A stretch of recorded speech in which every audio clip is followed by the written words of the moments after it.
Thank you. Maybe we could just do this for 3 hours.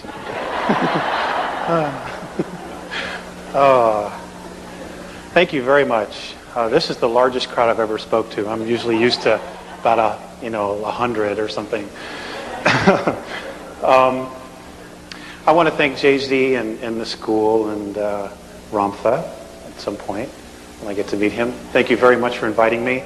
I was really surprised, and I have a friend named Val Valerian, and I got on the phone and I called him and I said, "Hey, what do you know about this bunch?" And he can attest to it. He said, "Well, I'm one of that bunch." So here I am. Is Val here?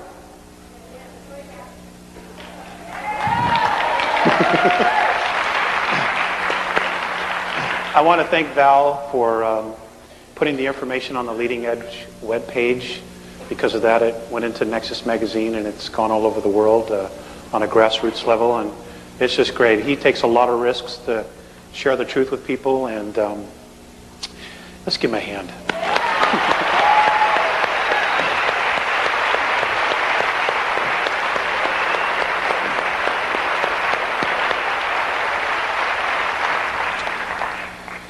Okay, brief overview. I have for 30 years been visited and taken on board by beings who live in the constellation of Andromeda. They are light blue. They look like that color of that, but they have no hair. Okay, it's interesting. Given quite a few strands of hair away.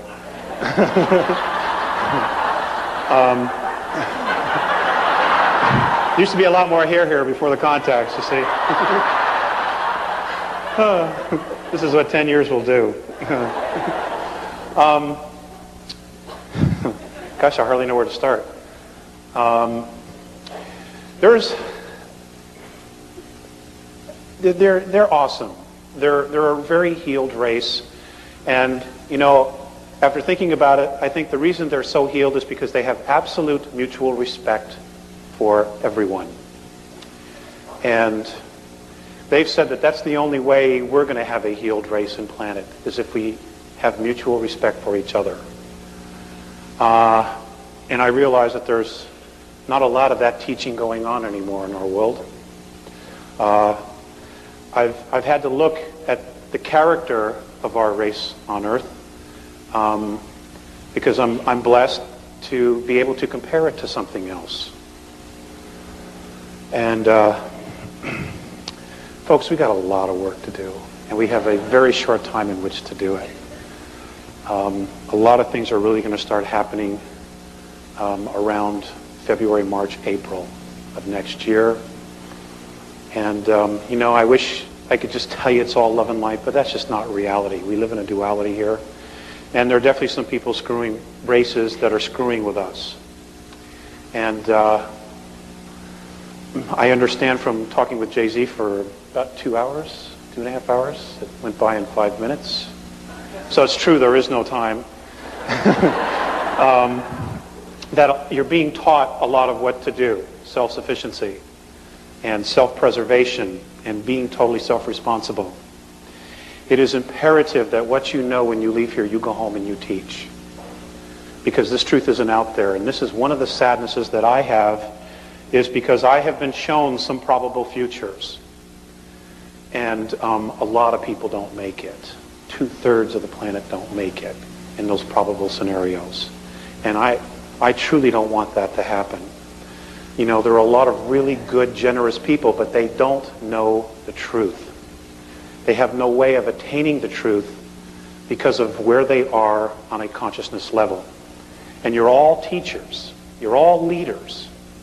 You were leaders before you came in here. You were teachers before you came in here.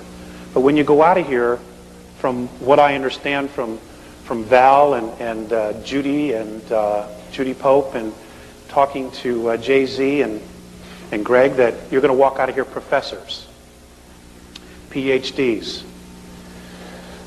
So don't be afraid. The word warrior originally meant not being afraid of who you are.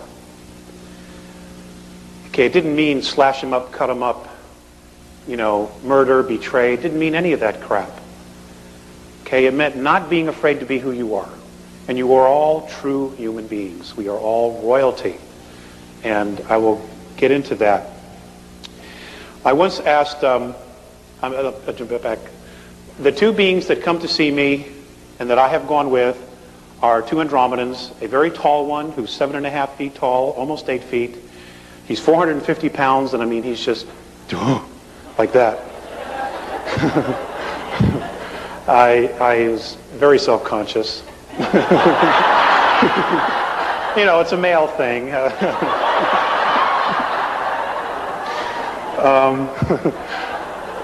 His name is Morine. And the shorter one, as they get older, their skin pales, they turn to white. Their average lifespan is, in our linear time, would be 2007 years. So of course you see a lot of changes in that amount of time. I mean, hanging out here for 60 years is just the weekend,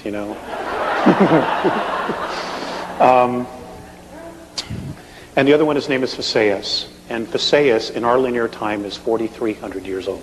He is considered a sage in his world. And he will be crossing over, in other words, he will be moving out of their physicality soon.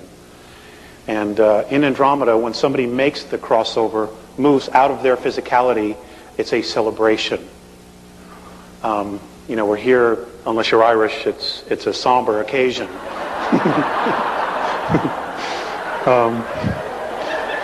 The Irish have the great right idea. They party, divide his clothes and everything.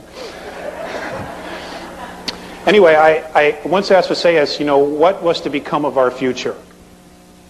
What was going to happen to us? And I want to read you this definition of what he said. Now, some of you may have already seen it in the magazine or visited Val's website or, seen the bootleg videos that are all over the place. But this is what they said. Responsible freedom of self-determination. Becoming truly self-confident and free. To unconditionally be responsible for oneself without being coerced to accept some higher authority. Now, I understand this is exactly what you're being taught. And I knew, and which is really nice, is this is confirmation not only for me, but also for Jay-Z and her people. Because I didn't know anything about Jay-Z until about 3 weeks ago. In fact, given channelers a bad rap.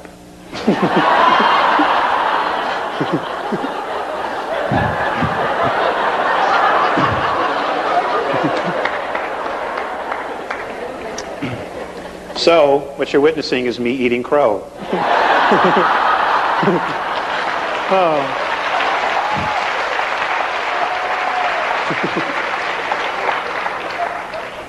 And I don't like to eat crow.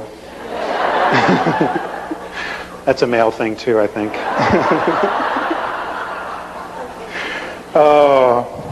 Hey, the changes that are coming are really going to affect, from what I've been told by Morine Phaseus, the males the most. Because we are the most shut down. Not only genetically, but spiritually as well. I'm just being general, okay? I'm not meaning all of you. I'm just pretending like the whole world's listening. Looks like the whole world in here.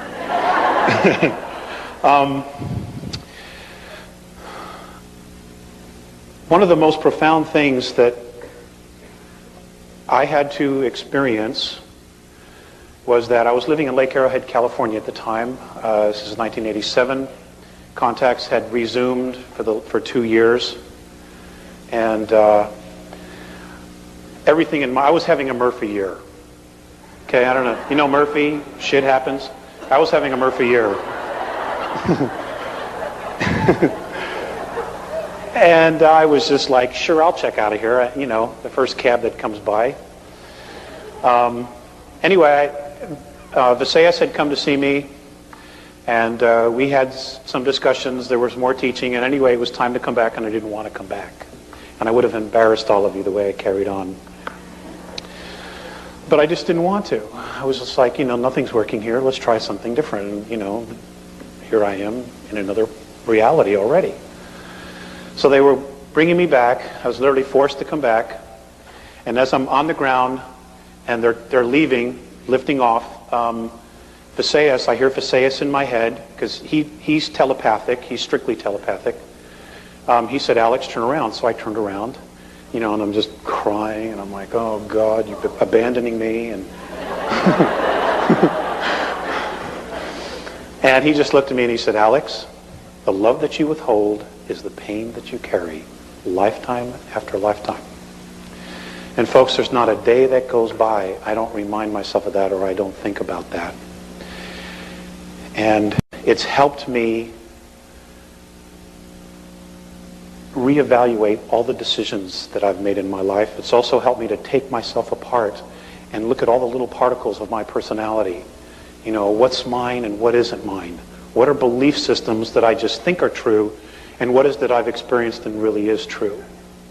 And that took a long, long time, and I'm still not done. You're constantly redoing yourself and making yourself over and reevaluating your belief systems. And, our reality here is nothing but belief systems for the most part. And I just, I want to pass that on to you, because I've made a lot of decisions, and I'm sure a lot of you have, where your decisions were not based on love, and you literally withheld love for some reason, whatever your reason is. And it's time we grow out of that. We have no choice, okay? Shit's about to hit the fan. And it's really all about love and fear. And fear is withholding love. And I'm going to share with you, I'm going to read you some things in their own words, because they put it far better than I do. Morine has learned to speak English, and there will be a time, probably sometime between now and just after 2003, if everything goes well, where he will literally be walking here with us. And he wanted to learn English. And his English is not so good, but you can't blame him for that. You got to blame me for that. Okay. I did the best I could. What can I tell you? But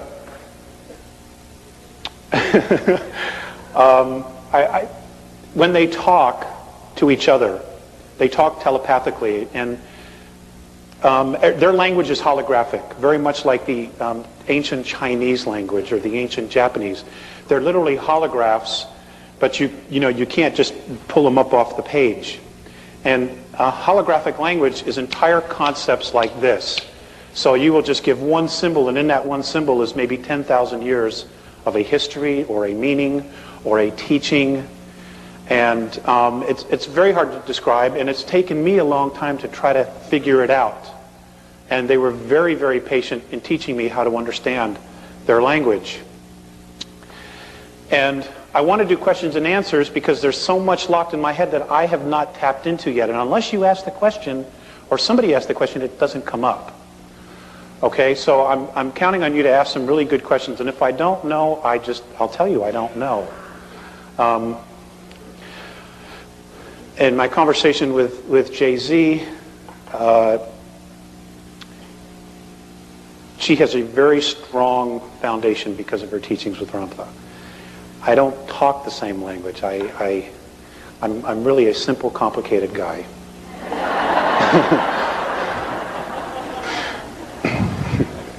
That's mine. Okay.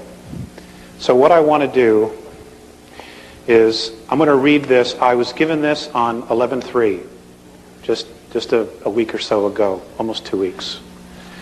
And it's a current, up-to-date of where they're at. And anyway, I'll just read this to you. Alex, we have already spoken with you in detail of your race's genetic transfers and reincarnation before. I will mention them again when necessary because your path and happiness depend on being able to attain the truth. Yes, we are aware of the situation of your planet, and it shows great deviation of the right path in the sincerity period. But please, if you would try to share this moment and your planet's evolution as a preparation for the investments which will be made in the very near future for your races. Now, there's a whole conversation that preempted this. And basically, I had a contact and I went up there with an attitude. You know, I'm a Terran. I got extremes of emotions, you know, and I'm really frustrated by a lot of things. You know, I don't understand how the planet's supposed to evolve when nobody wants to hear the truth, and most of the truth isn't even available. And I'm extremely frustrated by that. You know, and then I hear metaphysicians justify, well, we're teaching the wrong thing, but it's all we have. You know, I have a difficult time justifying that. You know, why propagate something that we know isn't real? And that's a whole other issue. When we get to religions, I really want to like share with you what I've been told.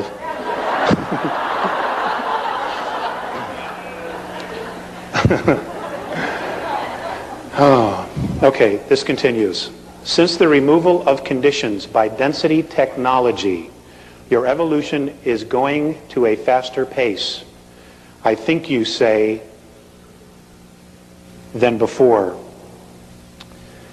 We have had to raise the frequency of your planet to move change and enlightenment along.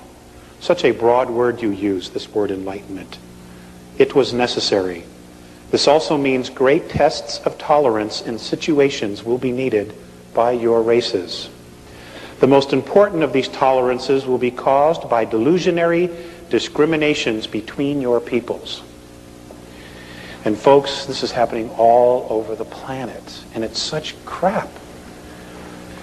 At the present moment, your races are carrying in your DNA genetics the influences of 1,000 centuries. As you count rotations, that's, 1 year. Both the positive and negative aspects. Please understand we are trying to prepare your races for advanced maturity. At present, many transfers occur in your planet from many different cultures and planes. Each member of the races on and in your planet will naturally exhibit their own mentality. They do and will contradict your habitual cultures. They're very specific about the words they use. In fact, I don't even know how they got some of this, because I didn't even know some of these phrases. It's like pull it right out of my head, and I don't even know it's there. Please do not forget that we have told you about mental conflicts, that they cause each to go through tests of maturity. We determine your mentalities through the impulse signals we receive from your race's chains of thoughts. Now the selection of man or woman and the situations they transcend are much more difficult, because their preparation of the future is in accordance with their level of consciousness. Alex, you cannot help all your races. Each member of your races will feel their essence in the balancing of positive and negative as they have done, and it will be weighed in their own consciousness. Those who prepare and invest will be prepared for the evolution to another density. The continuance of your planet, the continents of your planet is changing very quickly. Please don't confuse our compassion for your races with a love for your planet. Please understand that they are separate with our race. We are neither pleased with your world's riches nor dismayed by its poverty.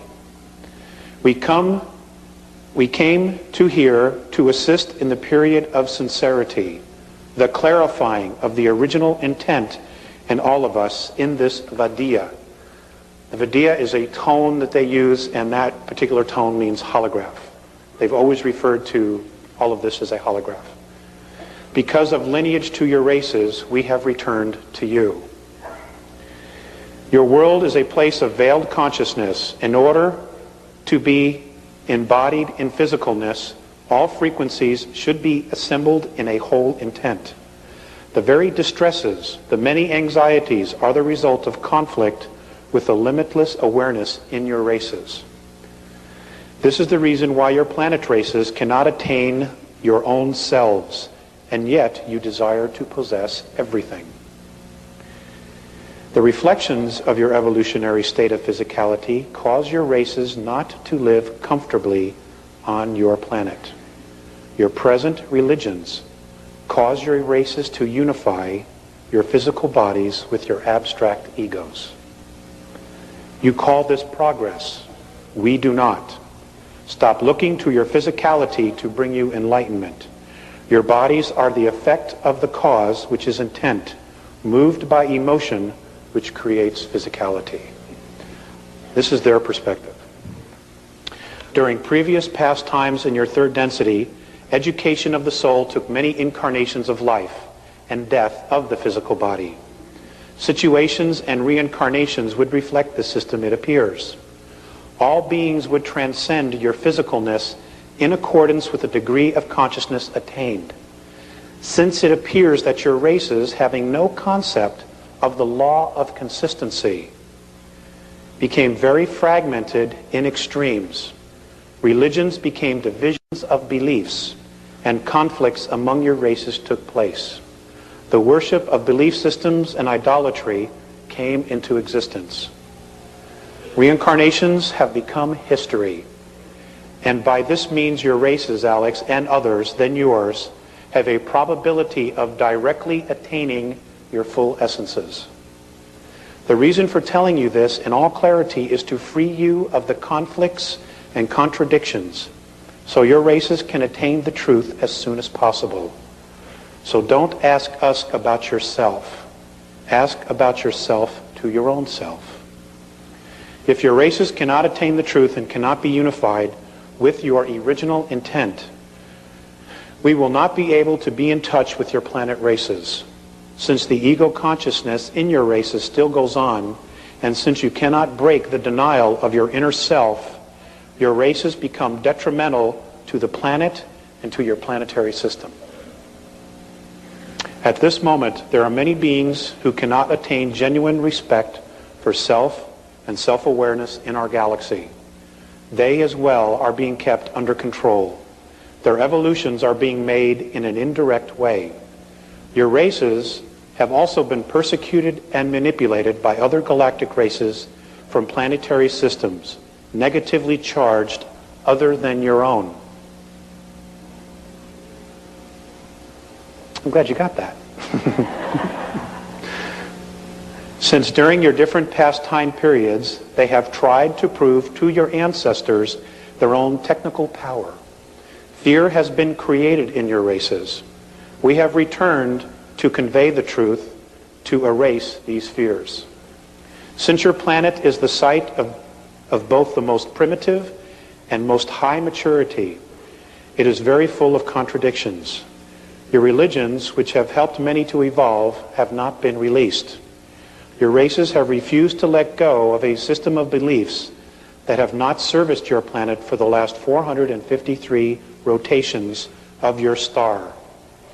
By freeing you of this, and with the use of common sense, we hope your races will attain your own selves and become fully independent. Be at one.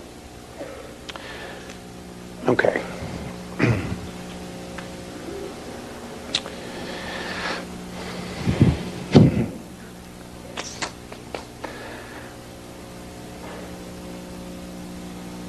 In their perspective, and that's what it is. It's obvious that there's just not one truth. There's many truths. The one truth is that we all exist. That we know. Okay, that we all have an essence that is undefinable, that is truly eternal. They say that third density, somewhere around the beginning of December, the year, what we know, linear year of 2013, will implode. It will implode.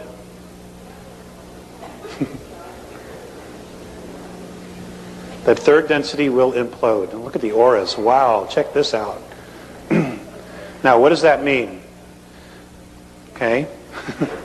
I don't know if this is true, but this is what they say. They're convinced that literally what's going to happen is that there's going to be a graduation out of physicality.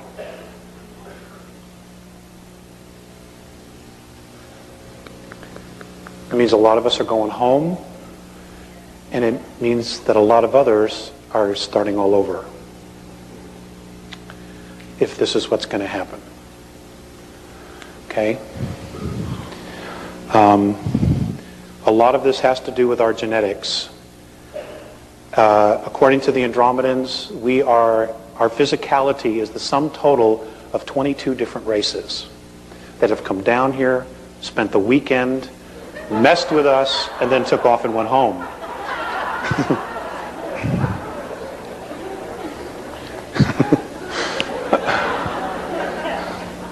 Okay, intermingled, left children behind, and just took off. The Egyptian pharaohs are the perfect example of this. Okay, the blue bloods, the English family, the Rothschilds, who are also blue bloods, are another example of this. Their blood is copper-based, and that's ET.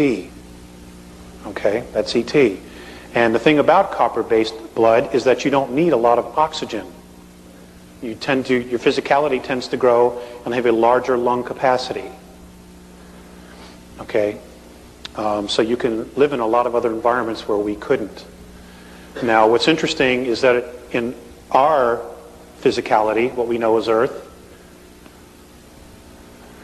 our atmosphere is getting thinner and thinner. I know that there's a lot of talk about the ozone, and it's a myth, that it isn't real, that there is no such thing as an ozone crisis. Folks, there absolutely is an ozone crisis. Okay? We are destroying, when I say we, all of us are partly responsible for this. We are destroying our environment. According to the Andromedans, 3,500 years ago, the oxygen content was between 34 and 38%. They say today that it is literally less than 17%. Now, those of you who have studied biology, what happens to the physical body when the gas, which is oxygen, goes below 15%? I'm sorry? Somebody said you die? Yeah, that's right. Okay. Now, why is this happening? Because a group of beings who are Terrans, who are Earth beings, have been made a promise by a group of extraterrestrials that have Orion belief systems that if they will get rid of some of the races on the planet, that the extraterrestrials will use their technology and restore the Earth to its original state. Okay? Some of that genocide was to be done by viruses. And as most of you know, the AIDS virus was created. And there are others that are coming, anthrax and the bubonic plague. All of these things are coming back new and improved, I'm afraid to say, because there's some really, truly crazy people that are in positions of power on our planet. Many of them go back and forth from our planet to the moon. Now, you don't have to buy any of this, and that's okay, But I can tell you this, in the next 10 years, you will absolutely know for a fact. Richard Hoagland will be vindicated. He truly will. Okay?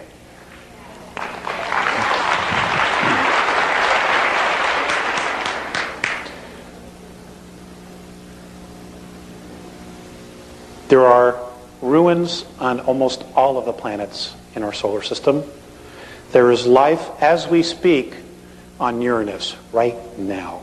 There's life. Plant life and mammal life as we speak. Okay? It's there. If you want to do something to burst everybody's bubble, get them to send a satellite there. And if you have any connections, get them to keep the cameras rolling as it enters the atmosphere. Anyway, I want to talk about genetics.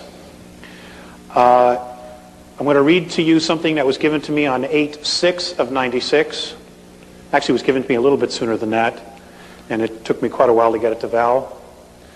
And it's about genetics. It's not very long, and I just ask that you bear with me. But apparently we were all copper-based. All of our physiology was based on copper. We were all blue bloods. Okay? We were all royalty. In fact, we still are. It's just that our physiology is not working the same.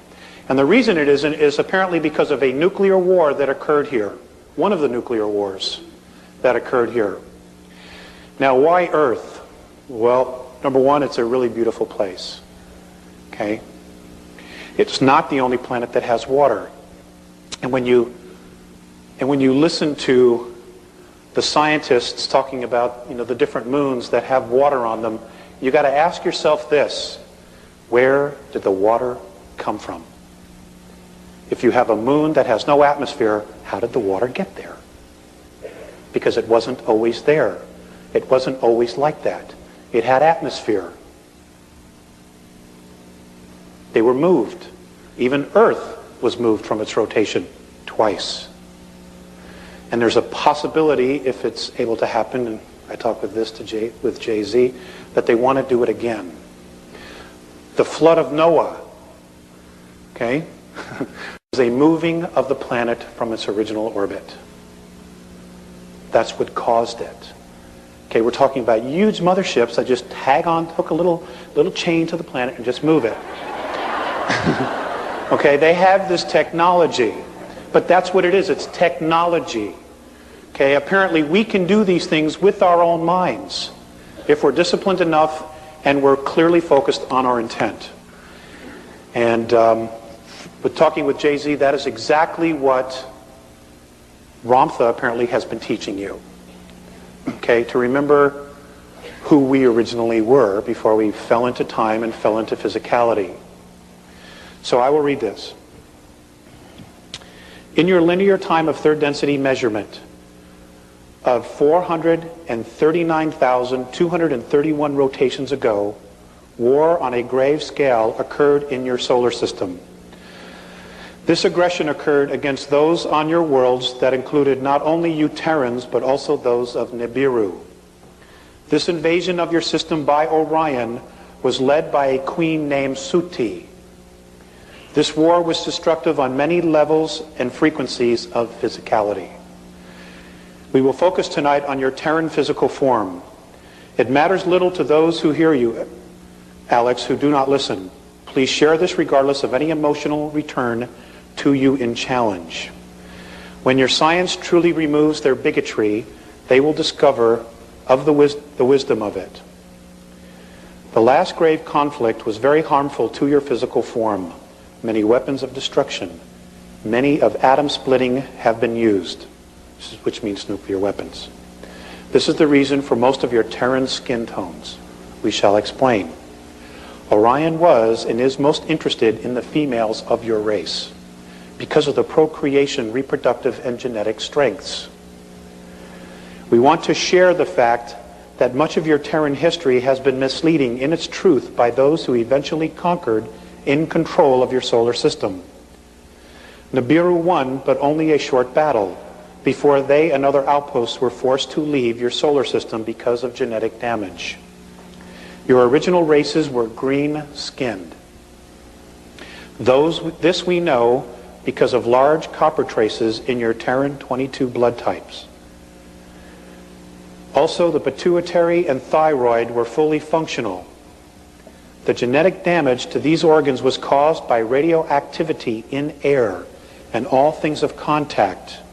The air was like this for a long time. It caused the genetic memory of these organs to be closed and almost atrophied. Your world experienced drastic changes in climate and massive magnetic fluctuations. Your different skin tones, spraces, are a result of an edema damage to your blood. It was then necessary for survival to create self-sufficient and contained environmental habitats, both above and below the earth. Now, folks, this is what the Garden of Eden was. It was an artificially created environmental habitat. Okay, it's like you take Like what Richard Hoagland's been talking about. You take a dome city, you build this dome, and then you terraform it underneath it. It's exactly what these were. Let's see, where was I? Much of the fossilization of your Terran remnants is caused by this radiation of your planet. Your system contained 3 suns at the time.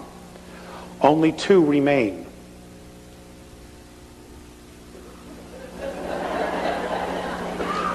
I'll read that again.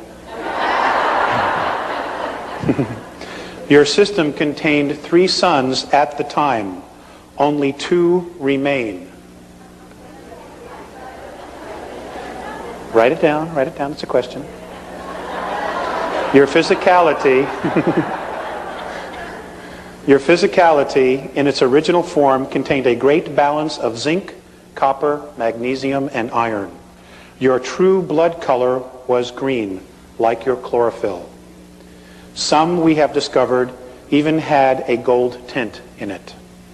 As such, your physicality could survive in a high carbon dioxide atmosphere. Because of this, because of this skin color, the only stars in your system that affected your physical form were in the color spectrum of orange, red, blue, and green. Now think about that. Okay?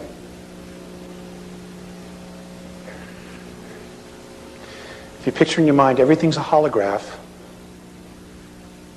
okay, which is a group of frequencies.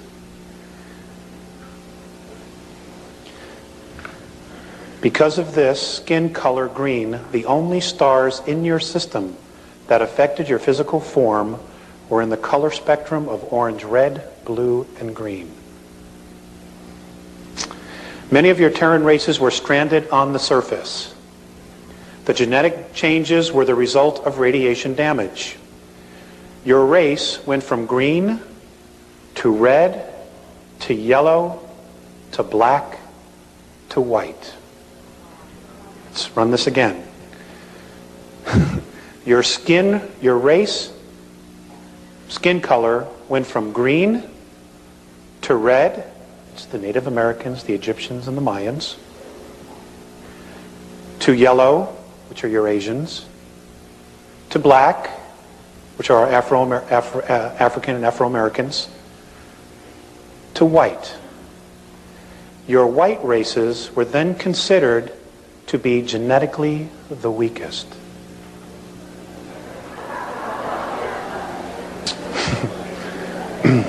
Puts a whole new light on prejudices, doesn't it?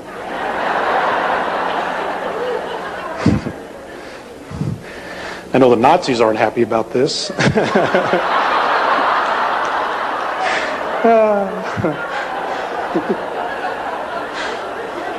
It's just as well I don't like them anyway.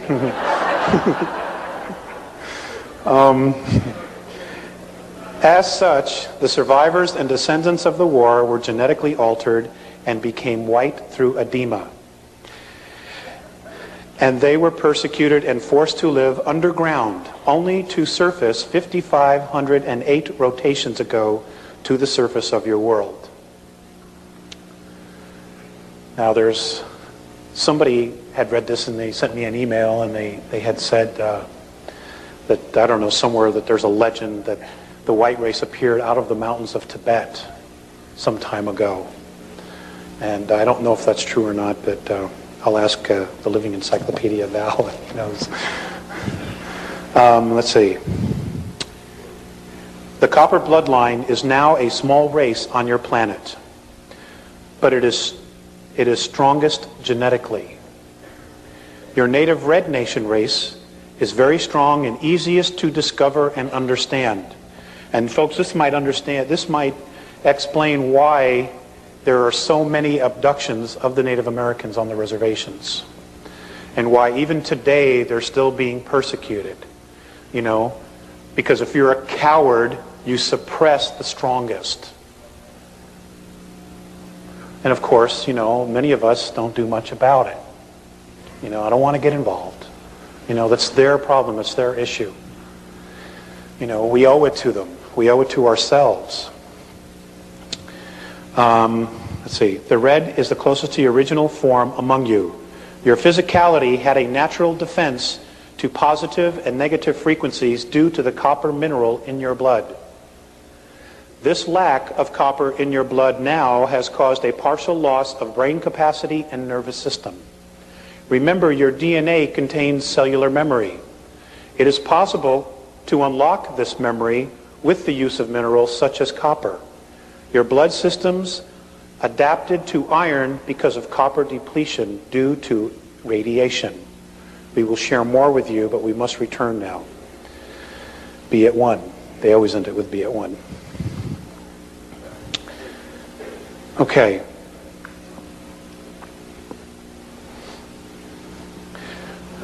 Just keep going. Are there any questions? I don't want to bore you. Thank you, thank you.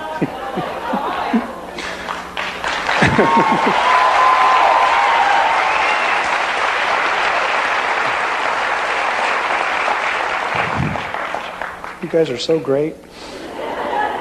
I'd take you all home, but I can't feed you.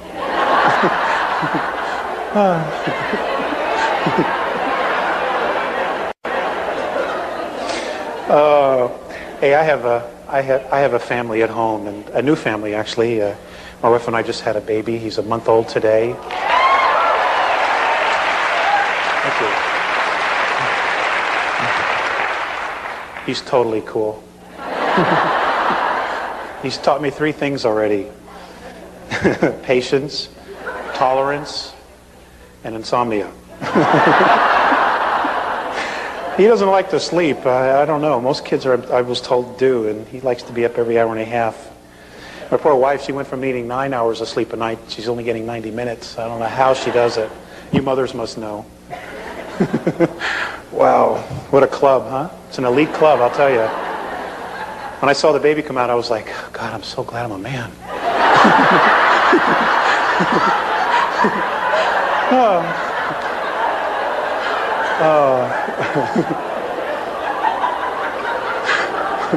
My wife said it was like passing a watermelon, and I can't imagine what that's like.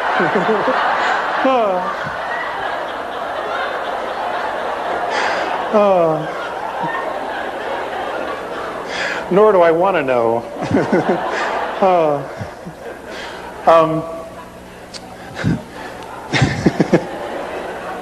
Let's see. I've talked with more façades about maturity, and a lot of this had to deal with me specifically about how to grow. And and when this first started, they didn't tell me that I would be speaking or would be required to speak, and that's because I didn't read the fine print on the contract. And you got to read the fine print, folks. Okay, do yourself a favor. Anyway, I just wanted to read to you the stages that they said that the human being goes through. And this is not just us. There are human beings everywhere, not only on our plane of physicality, but on other planes. And I want you to know that even though you may not see them, even though you talk about what I refer to as dimensions or densities, what apparently Ramtha refers to as the planes, there is a physicality on every one of those planes or densities. Okay, it's not, they're just whispering little clouds, and there's a light breeze, and if you're lucky, one will blow through you, and oh, hi, how are you? That's not what it is, okay?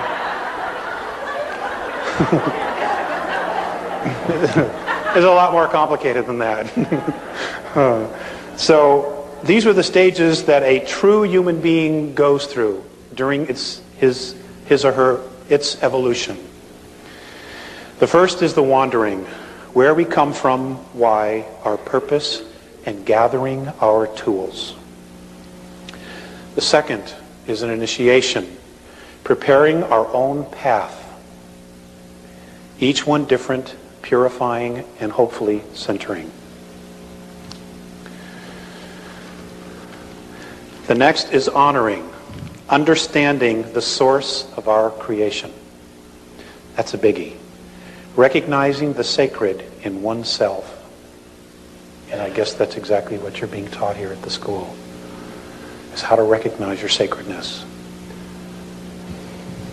Stating intention, realizing and acknowledging one's true purpose to create self. Surrender. Big issue with me. Well, you know, we have this concept of surrender as you just let like anything happen to you, and it's not really true. Letting go of control to allow vulnerability. To learn what is already known. I forgot. Embrace our own darkness.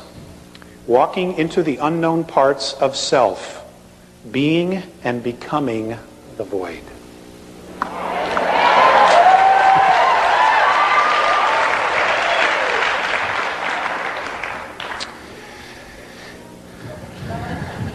Yeah, I'll do that after I go through it the first time.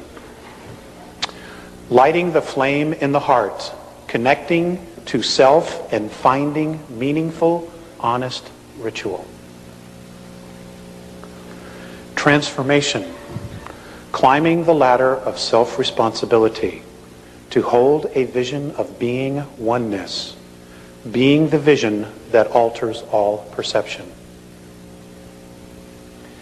Becoming human, empathy and compassion toward all, being in truly responsible relationships.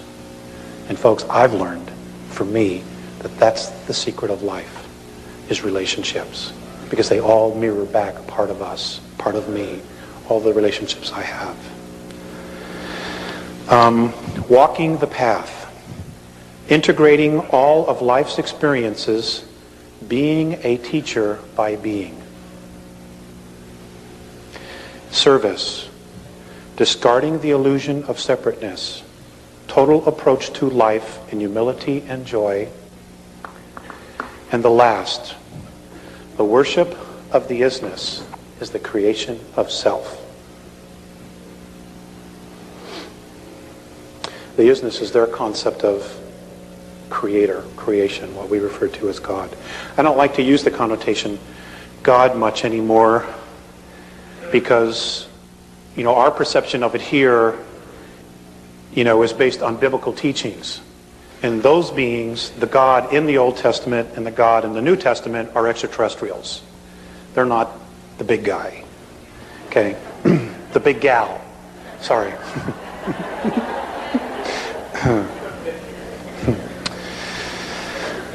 Okay. Are there any questions now? Okay. Let me get some water.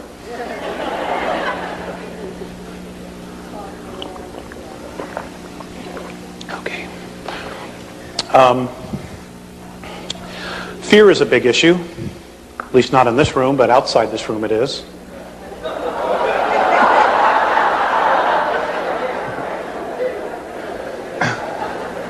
It is with me on bad days, you know.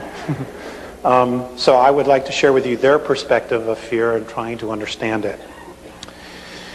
In your time and space at present is a great challenge to you all. That would be the expression of fear. For any of you to be in fear is to lack clear understanding of most situations. We have observed that your world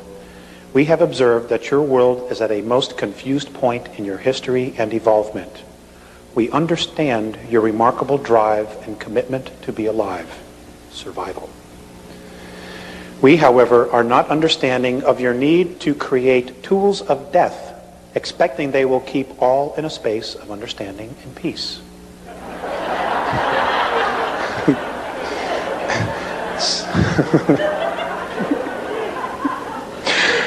It's pretty obvious, isn't it? We have observed that you build, create, and plan in a space of fear, not in the consciousness of love. So your defensive position of institutions that create and employ are always then in a state of unraveling and disintegration. We share this with you because they drain you and your earth of energy, both the spiritual and materially physical. Fear always has to feed. Fear does not create itself. It has to feed. The fear we observe is difficult for us to understand. These are the Andromedans. It depletes you of your focus on the original intent. Now, they've referred to this a lot. And they've never come right out and said what the original intent was. But I suspect it's that definition I read you in the very beginning, that that was our original intent. It is elusive. It's a very secretive energy. Fear withholds love. This is most saddening to see and feel. How can we share understanding and love when so many of you are withholding from self and each other? You guys need some viral defense or something? Okay, please try to feel the words. We as a race are trying to express to your race. One of your original intentions in creating your physical reality is the idea of creating and learning to manipulate and express yourselves through physicality, using your consciousness. Okay, it is your consciousness that is the gift of the isness that the isness has given you, and in fact, all things that bear spirit. It is the gift that has been clouded, and most importantly, clouded by fear. This creation of fear is completely irrational to whom you all are. Fear, as we ourselves at one time as Lyran ancestors, sought to defend and legitimize withholding of love. We have come to understand that withholding love only creates perpetual disintegration. We have discovered in our home galaxy the ruins of vast races having achieved recognition that have ceased to exist. They destroyed themselves simply because they withheld love and drained the very life force out of their intent and imploded and destroyed their self-creation.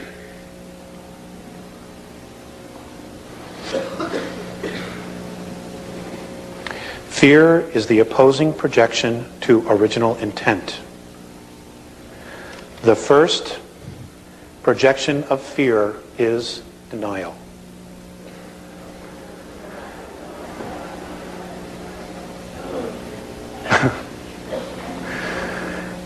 An emotion of incredible restriction.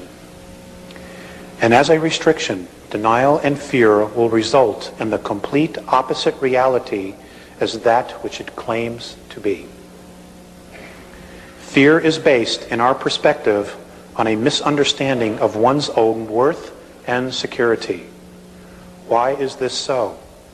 We have formed a perspective based on your history. Your many religions have helped and hurt this process. Some of your world beliefs have many convinced they are sinful creatures of nature. Now, I just want to add something here. In one of my conversations with Mornay, the word sin came up, and I brought it up. I was born and raised a Catholic, so I was fully indoctrinated. And he told me that the word sin is a word that is pre-Sumerian, and the word sin originally meant genetic defect.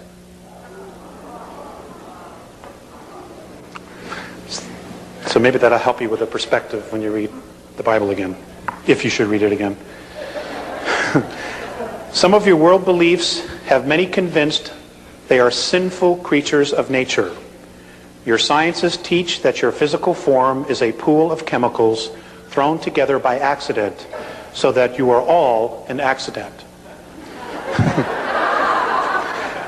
Living meaningless lives of chance. And folks, the first group of ETs that get here who are not going to be benevolent and they're going to pass themselves off that they are going to be telling you that basically that we are their creation, that they own us because they created us. And the fact of the matter is they didn't. Okay, it's another lie, and the first group will probably be those from Sirius B. that will be openly contacting us. They're full of shit. Okay?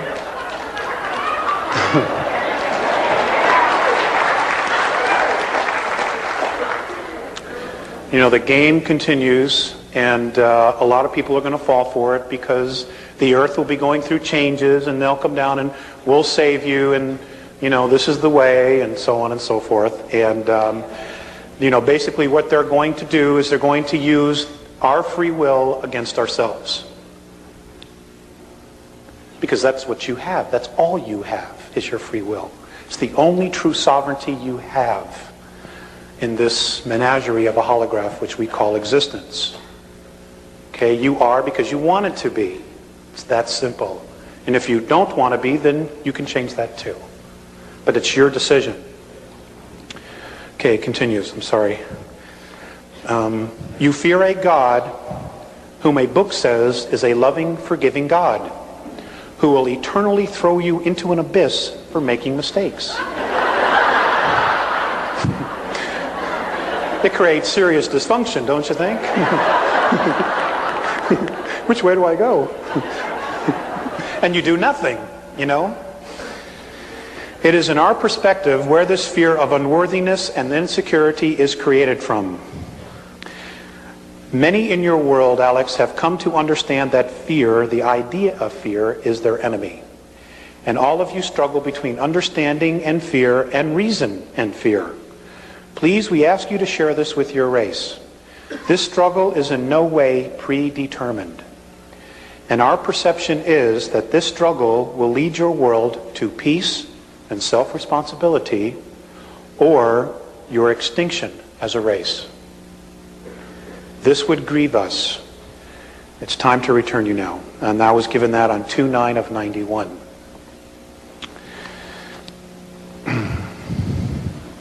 So,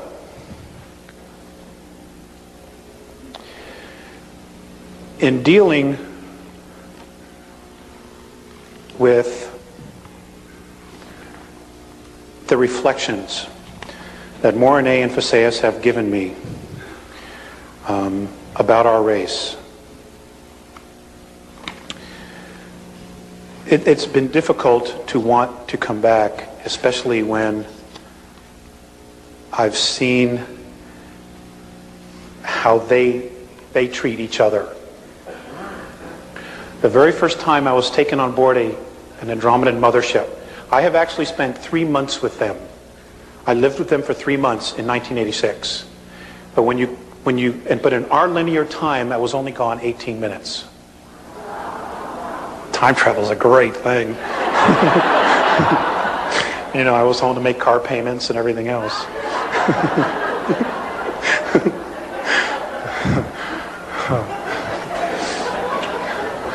And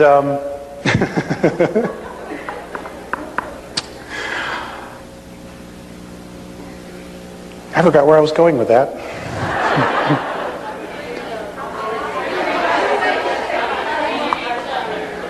Oh, okay. How they treat each other. Anyway, the first time I was brought on an Andromedan mothership, and they are 900 miles in diameter. Okay. They are completely self-contained worlds.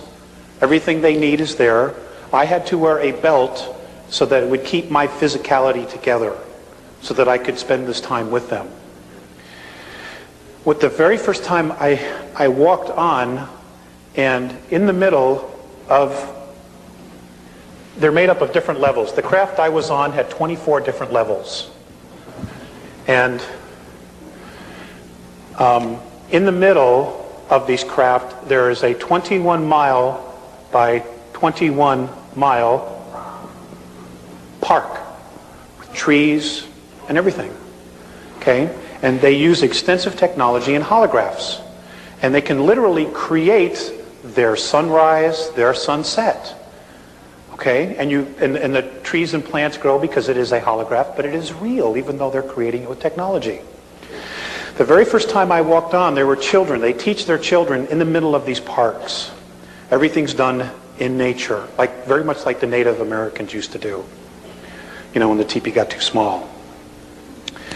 And I walked on, and there were a bunch of children there, and as we walked out of a corridor, down a corridor, and out into this huge space of what looked like, could be anywhere, like Agora Hills or someplace out here, a park, the children moved away from me. And I was like really hurt, I was like, oh man. And Mornay immediately picked up what I was feeling, and he said, "It isn't you. We have been teaching them about your race."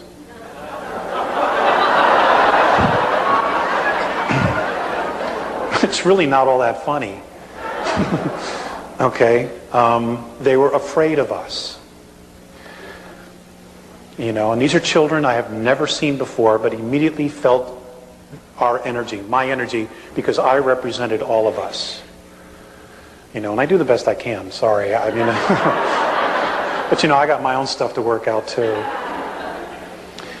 So, they're learning, and I'm amazed that they still want to come back and help. Another time I had been waiting for them. They finally showed up, and as I was walking into the control room, I was being led by another Andromedan. Mornay was looking at a bunch of meters on the wall and some monitors measuring our atmosphere, and he looked really sad. So I said to him, "What's the matter?" And he just pointed to the atmosphere and he goes, "Don't they understand that it's here because they needed it?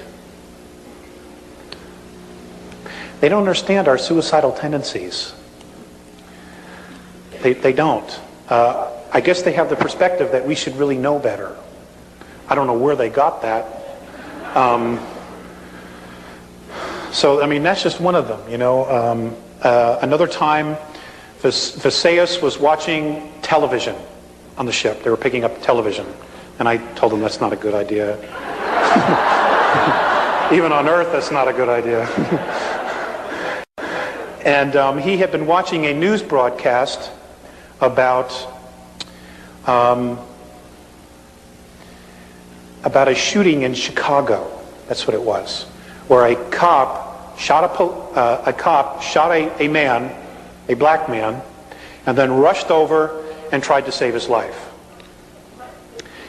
He had a hard time understanding why the policeman would try to take the life and then try to save it. He didn't understand the contradiction, and I don't know that they've still clearly dealt with that. Our reality that we know, that we accept as reality, is extremely foreign to a lot of other different races. They simply don't understand it, and there's no way we could really truly rationalize it to them when they truly come from a space of unconditional love or mutual respect. And I have not done a good job in explaining it to them, because when I really stopped to think about it, it didn't make any sense to me at all either. So as Val would say, it's time for a new paradigm. And I guess that's what Ramtha is doing, teaching all of you and those before you and those to come after you. I've given a lot of thought to our race and the character issues, and I just want to share with you some of my thoughts on the human race and about people. A lot of this comes from my own experience dealing with us. A human being whose heart shows no passion is a person who doesn't have a life. A human being who doesn't give from his heart or her heart is a person who will lie to you. I've had to learn that the hard way. A human being whose heart is committed to nothing is a person who will not try, who will only take. A human being who is not willing to risk or take chances for love is a person who is absolutely empty inside. They're already dead. They're just sucking up air. I've come to this conclusion because of my relationship with Mornay and Visayas. I absolutely love these two beings. They are my fathers, my brothers, my friends. And, in some respect, even my sons, because I've had the opportunity to teach them, I mean, even English, it was like, I felt like I was a really big deal,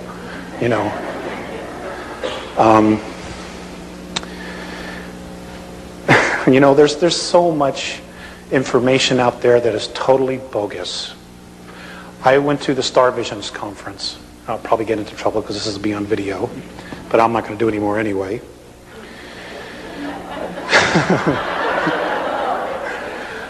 I don't pull any punches. I really don't. I mean, what the hell? Life's too short, right?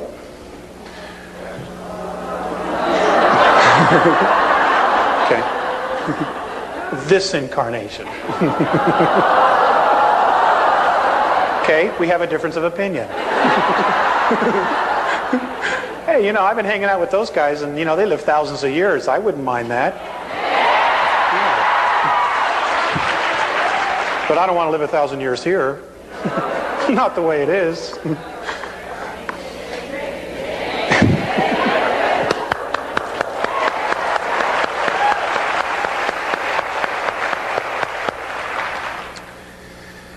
Okay, where was I?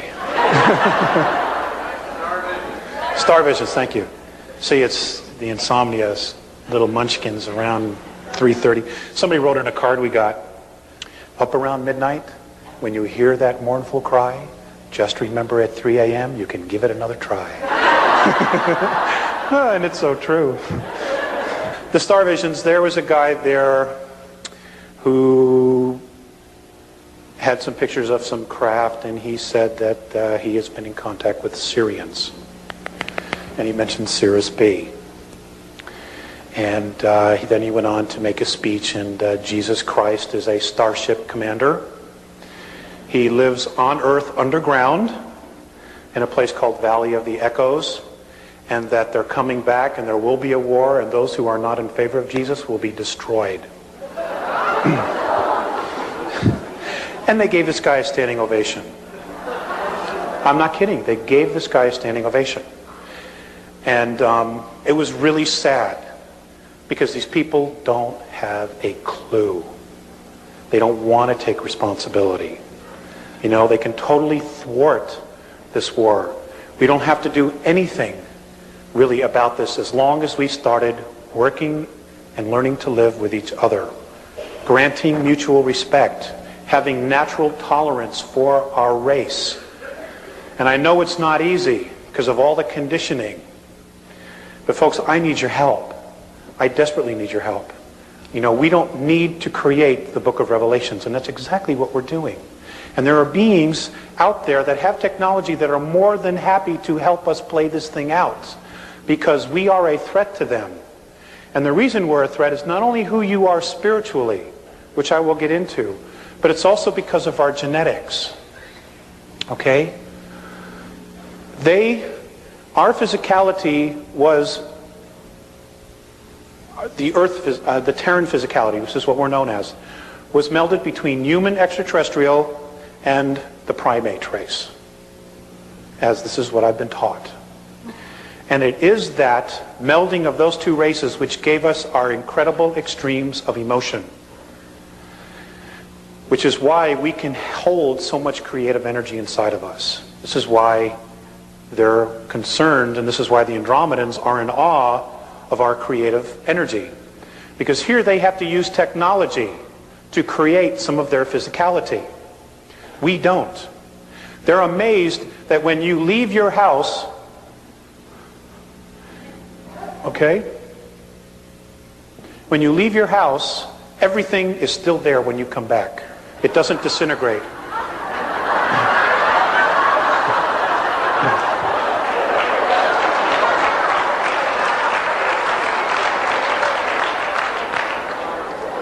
Now, if you live in South LA, well, then you got to worry about your stuff being there.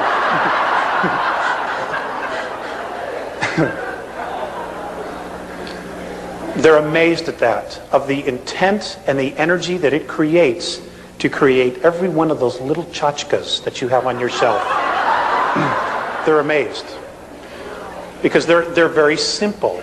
They're very, very simple. They don't have all the little stuff that we have.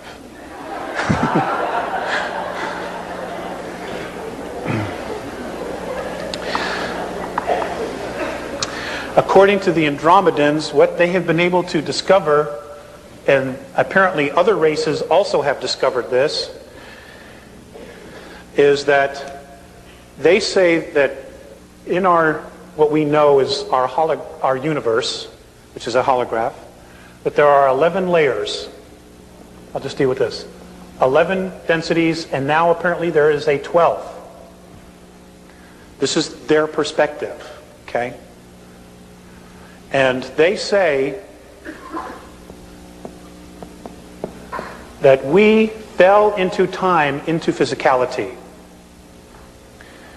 They say, the Andromedans say, that many of the other extraterrestrial races are fascinated by what it is we know, that we have locked up inside of us.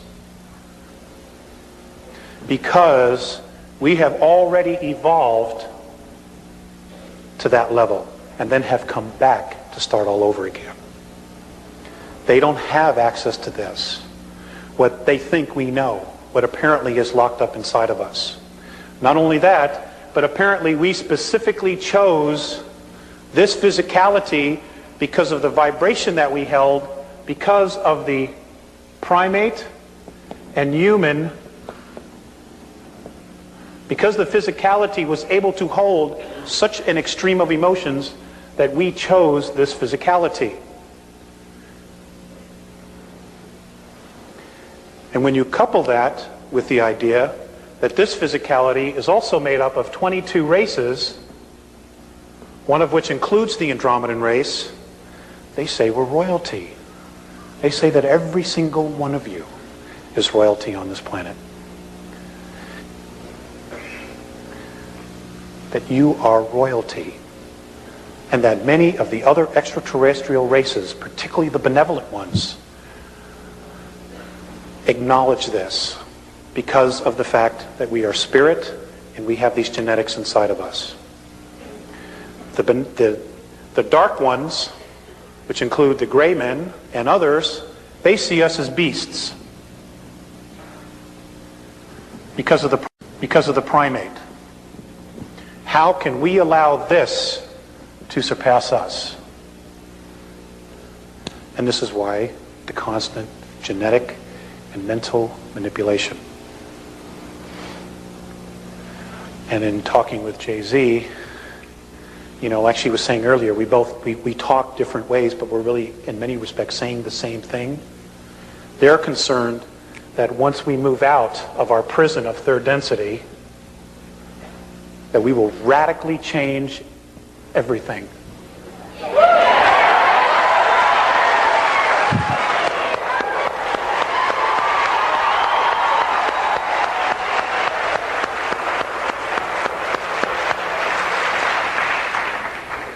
I don't know about you, but I need a change. Oh, God, I'm so burned out. I want to go home.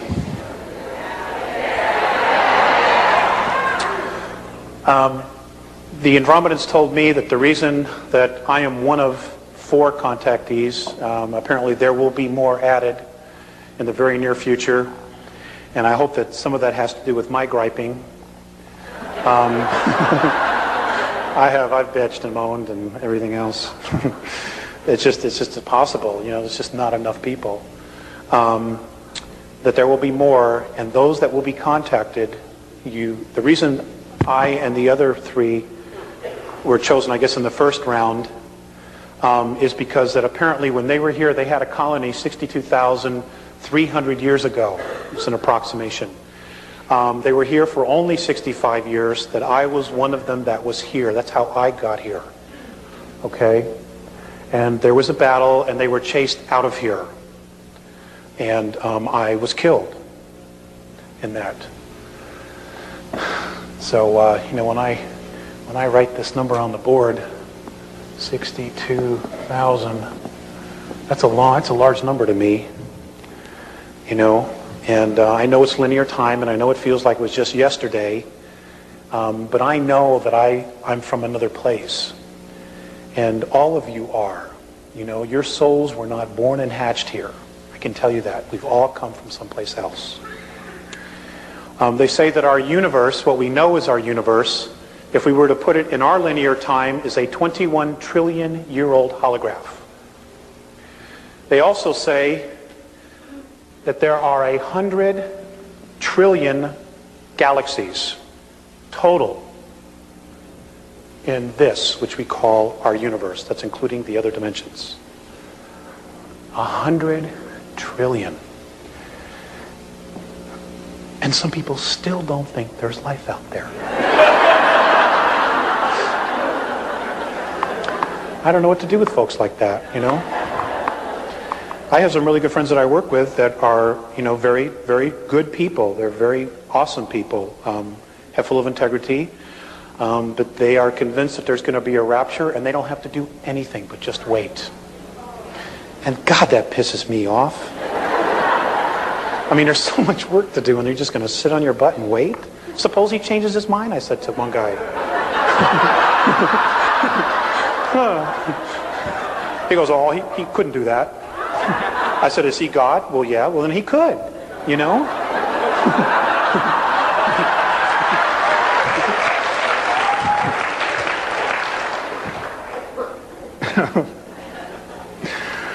Oh, God, I'm so frustrated.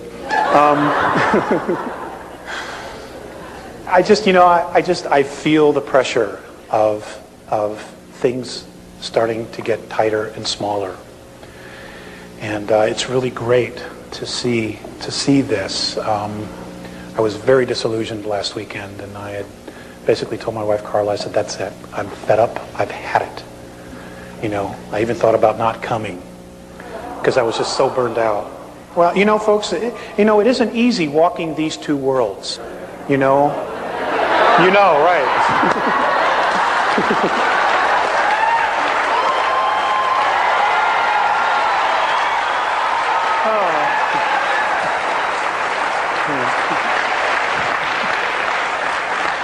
I forgot who I was talking to.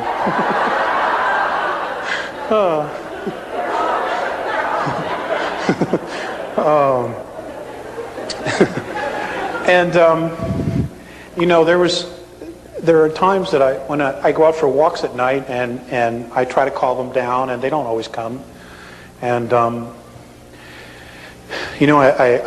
look at my son and I look at my wife and I'm like, do I need to put all my energy into this?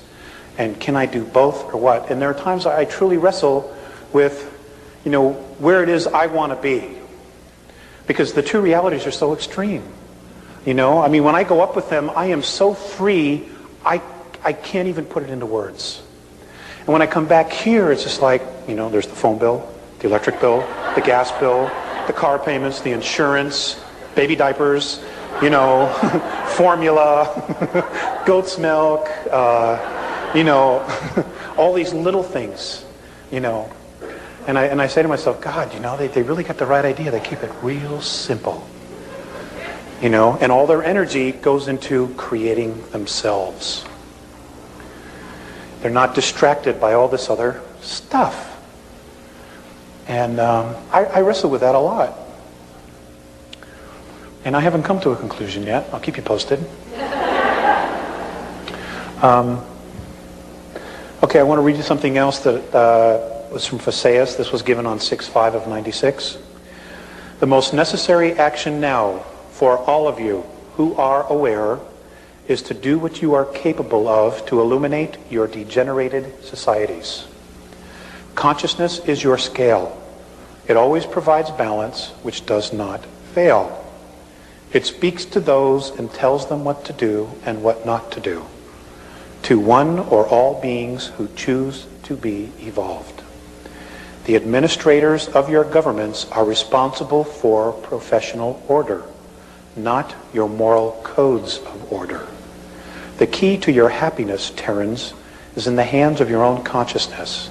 We have perceived that you Terrans have arranged your lives not according to yourselves, but according to others. Your disappointments are due to this fact. This kind of conduct of yours is what is limiting your races. Each one of you is a free soul, a free consciousness. No one is the servant or slave of anyone else, though the hidden ones would trick you to believe otherwise. Mutual respect is imperative for a healed planetary race. Help is being extended to you if you so want it, because of our genetic lineage to your races. We would like to be with you during your difficult times, and we are right on the edge of that. Today, you are a planet and a race that destroys itself in ignorance. Your goal is to uncover the genuine human beings lost deep within yourselves. Always be at one with yourself. And then he went on at another point and said, we have been in communication with many races in discussions regarding militant decision-making. We all agree that conflict in the end serves one purpose, to create fear. And this, we know, removes the original intent from creation. We are hopeful that sincerity will gain a momentum. Just because they have these really fancy ships and, all this other stuff, it doesn't mean that they're great guys to go have a beer with. Okay?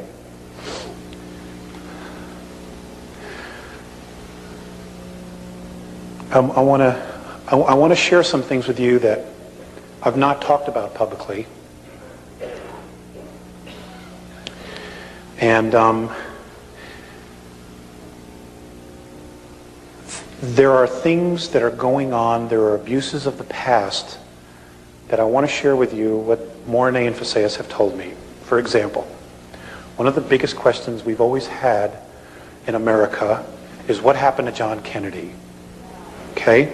I know that really bothered me, and I can remember sitting home watching the funeral on television. And to this day, it is like it was yesterday. Okay? I mean, he was no saint, but still. He was better than a lot of them. According to the Andromedans, God, do I want this on tape? Oh.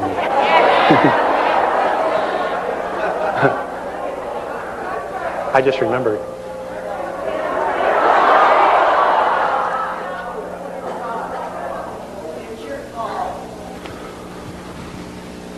Some of the missing children have not only been taken by the Greys, by Orion, but also the Pleiadians. Now, apparently in the star, in the systems near Aldebaran, there are human Terran colonies that the Pleiadians have taken children from here. When I asked Mornay if they had permission to do this, he said no, there were many broken hearts left behind. Okay, again, whatever the justification is, it's still a violation of free will. And that's how you have to measure somebody else's actions. Okay? Sirius has also been doing this. There were many children taken underground, not only by our government. Many of the children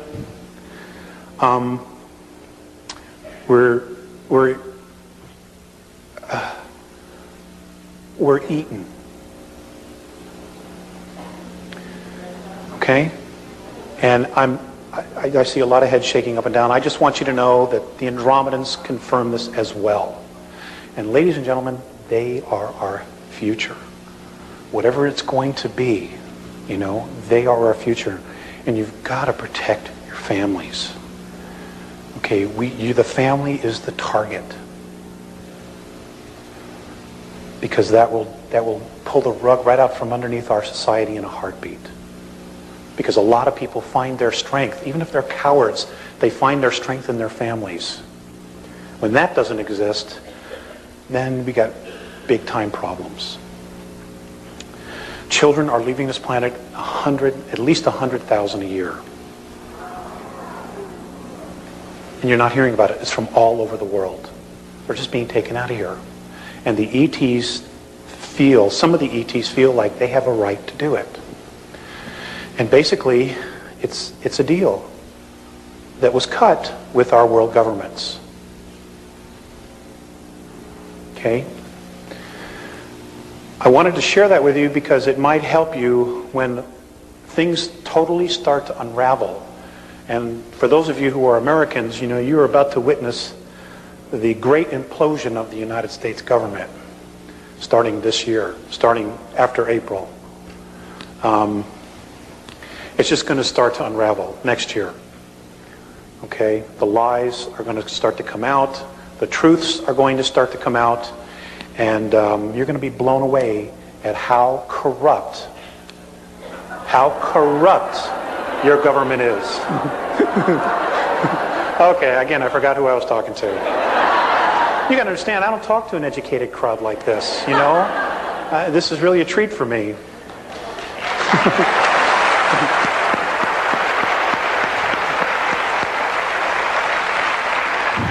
I mean, you guys are just awesome, you know?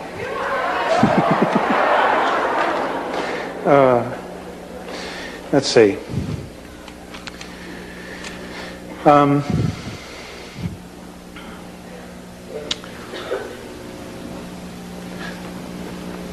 going to show you some Andromedan holographic language.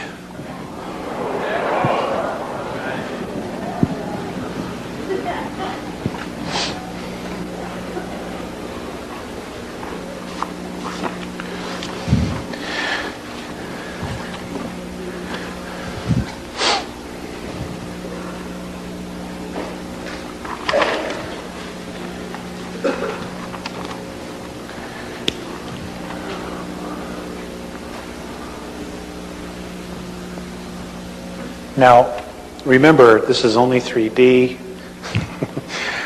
If you can in your minds, you know, use your holographic technology that you're being taught and pull it off the board and be able to move all the way around it.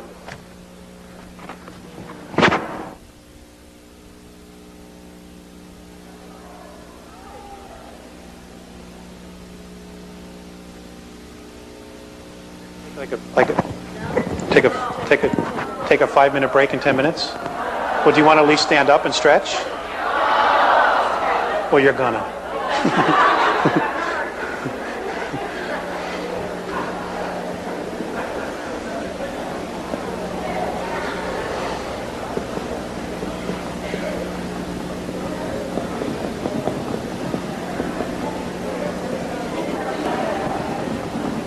Okay. I'm not an expert on how holographs work, but in this holograph, if you could see it physically, all the way around, contains information. This symbol, when given holographically to another race, totally tells them everything about the Andromedan race. And apparently we are supposed to do that, be able to do that, and apparently we already do, but we don't really understand how it works. Okay.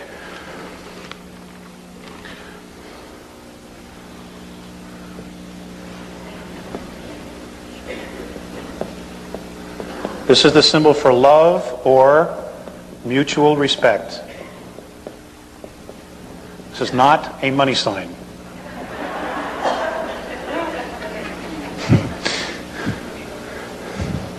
Again, it's holographic. When they say this, if they were to project it inside of you, and you know, our consciousness and our both our hemispheres understand it, in this one symbol would be their entire concept and everything they know about mutual respect. See, it's simple, you know? It doesn't take 200 pages to explain love. It's just, there it is.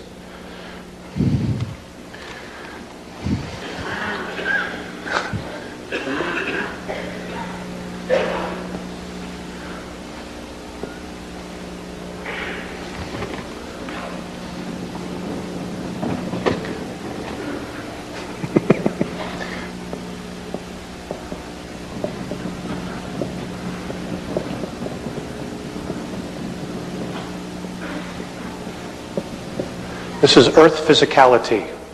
When they give this symbol contains our entire earth history. Again, you lift it off, okay, you're looking at it fourth dimensionally, fifth dimensionally, you're underneath it, above it, and inside is just contained information.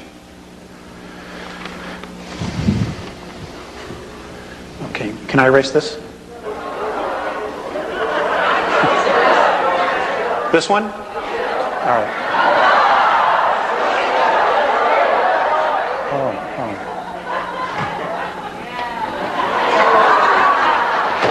Thank you. This is very cool.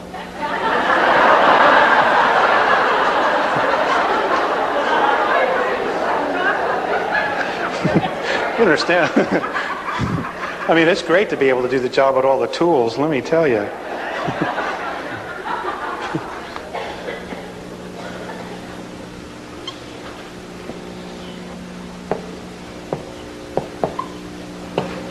That's a symbol for war or confrontation. Oh, God, the water's really good here.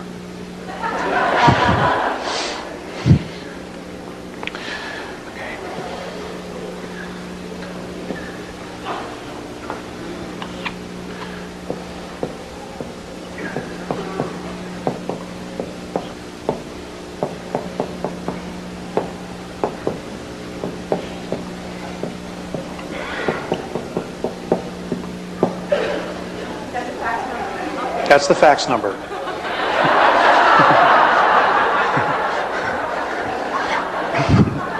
Or the email.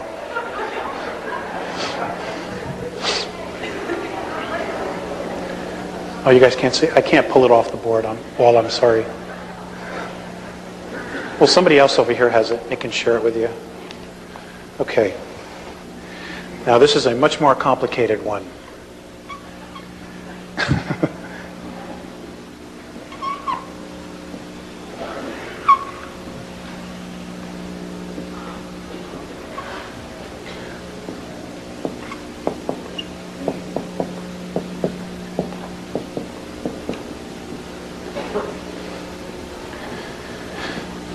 That's the symbol for the Earth races. That's all of us. White, black, red, yellow, and green.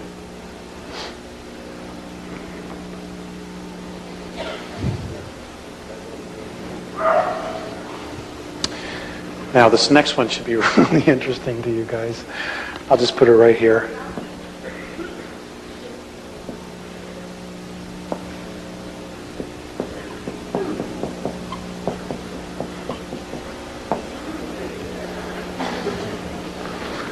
Now, those of you who are into astrology, this is very similar to the circle cross, which goes back to history. And apparently that symbol is supposed to represent peace.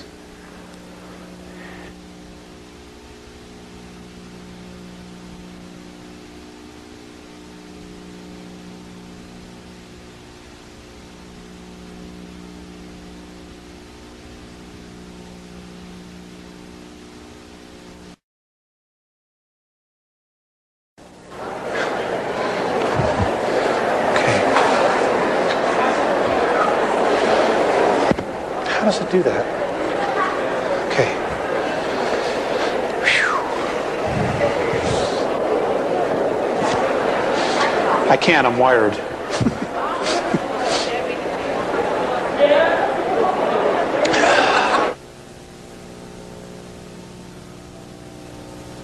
Okay. Okay, thank you very much for coming back.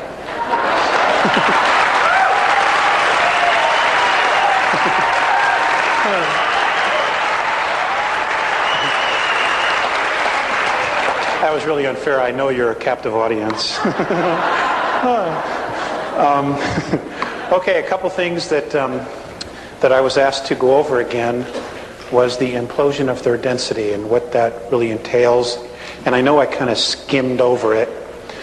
So what I'm going to do is to share with you what I have been told. Now, some of you may understand the physics of this better than I do.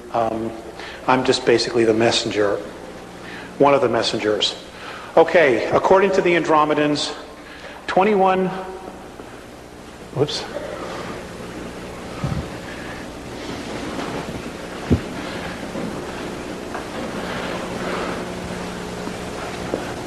trillion years ago, as we are in linear time, apparently all of us as essences, as isness, as sparks of spirit, were someplace else in a completely different reality. And what they say happened was that the Big Bang Theory is basically correct in its simplicity, but the physical part that we know of was the last of the creations or realms created in what we call our universe. Okay, now when I'm referring to universe, I want you to know that I am talking about all of the 11 creational densities, or planes. That'll make it simpler for you. What they say happened was that all the black holes were created because wherever we were, that space, that universe, began to evolve. And as it evolved, those of us who weren't ready to evolve literally gained weight in mass. Okay? And in gaining weight, we started to fill black holes. And at some point, when this other universe evolved to a certain frequency, those of us that didn't literally broke out of those black holes and created this space which we call our universe. And what we're witnessing 21 trillion years later is the same thing happening. And what happens here is, what's happening now in our universe is that according to Morine and Faceus, on March 23rd of 1994, a color and sound frequency started emanating out of all of the black holes. And the color and sound literally, in its unified effect, is attaching to all of the densities, or planes. What's happening is that it's raising all the frequencies. Everything is literally being pulled up from the bootstraps. It is literally creating a holograph over these 11 creational planes. They're calling this the 12th. And the reason they are is that it is unified, but yet it's separate. And that they have been told by other races that there are beings of consciousness never seen the likes of before inside this 12th. And that they literally have the ability to look straight down through all the dimensional levels. What's happening is that third density is beginning to implode because as the frequency starts to rise of third density matter, those that choose to evolve, there are a greater number who are in fear and will not be making the same transition we will be. Now, because we're spirit, the essence of us is spirit, nothing ever dies. Literally nothing. So what is happening is that there are black holes being created as we speak. There are dips, literal dips in physicality being created where people will be gathering, souls will be gathering as they make their transition into these spaces so that they can continue to evolve by literally creating another space. Unfortunately, one of these areas is between us and the dog star Sirius, which is why there's so much crap coming our way. Okay, you got a front row seat. And all I can tell you is, bless them as they make their transition. Because we've been there before, all of us.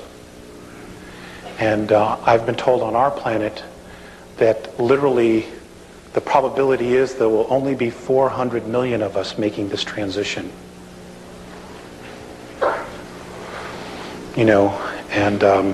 it's not it's a sad thing. It's a sad thing. You know, it would be nice if it was everybody. And when you get to fifth density, look for the house with the mailbox with the balloons. That's my house. I'll have everything there, sandwiches, you just show up.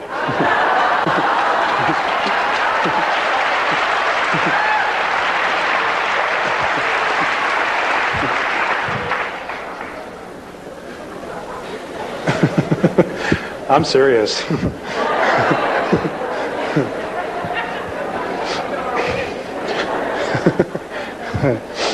I'll have to get a job. What was the other thing?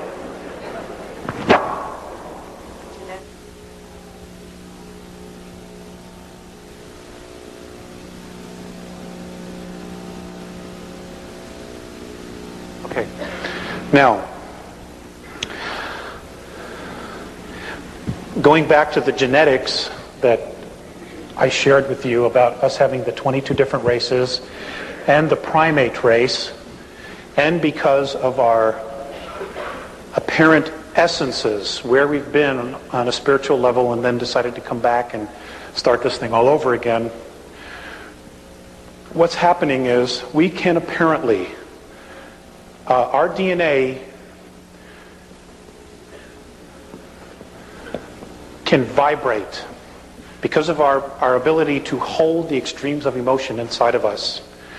Our DNA can vibrate at such a frequency, a high frequency, we can hold so much energy that we can literally take our experiences from here and part of our physicality into the fifth plane, fifth density. Now, when this happens, we radically will change what they know. Okay, this is why when people say, well, geez, Alex, why don't they just intervene? You know, there's more to that than you think, because when they come down here and they commingle with us, it not only changes our reality, it changes their reality. And a little piece of us goes back with them. Now, if most of you, let's just for example, we're from Andromeda, okay? You all evolve, you all lift up, you all move into fifth density, and then you decide, I'm going home. And you're off. And we all march into Andromeda together. Their civilization, their reality will never be the same. And this is why many of the races, particularly the benevolents, are coming back, because they want a heads up. They want to know what to expect. They want to know who we are. Do you follow what I'm trying to say? Okay, now the negatives, they've got everything really nice where they live. You know, they got everything under control, and they have their caste systems. All right? They don't want us walking in there. Let's say some of you are from Orion. They don't want you going in there and wreaking havoc. Start teaching them about free will, about freedom. They don't want that. Okay, just because they're at another level doesn't mean they're that all evolved. There's still crap there too. Okay? And they have a vested interest in control systems, control factors. And they don't want anybody rocking the cart, especially a race that they consider to be beasts. You know, and what's really interesting is they created their own undoing. They really did. By tinkering and everything else. And all it would take would be one of you to go in there and change one of these systems. Just your frequency alone. So you truly are royalty. You know, you guys are just awesome. And the war is about that. The war that's coming is literally because there are benevolent races that want our experience. They want our DNA. They want our emotions. They want us to be teachers. Because many of the benevolent races have lost their passion, folks. They've lost their passion. You know, for the Greys themselves, they thought that emotion was a weakness. So they literally bred it out. And now they're dying. Okay? They're dying, and they're totally stuck on technology. Their children, they're not having children anymore because there's no passion in the body. The spirit cannot attach to the physical form. And there are other races like this. There are other races, and I was told by Mornay that the Pleiadians in 982 years in our linear time would start showing genetic breakdown because of so much interbreeding within the one race. Okay? We offer a booster to that because we have their genetics, as well as others, but we also have the passion. The ability to hold passion, which is an awesome creative force. So there are some that really want us to be there, and there are some that are terrified of us being there. And that's really what it's about. The effects of what's going on here between now and 2013 are long-term. Apparently, almost 400 years into our future, there's tyranny. So what happens here is a major consequence because of who we are. And whatever we do here on third density, moving into fifth density, we will literally change 6, 7, 8, 9, 10, 11. It'll have a domino effect all the way up.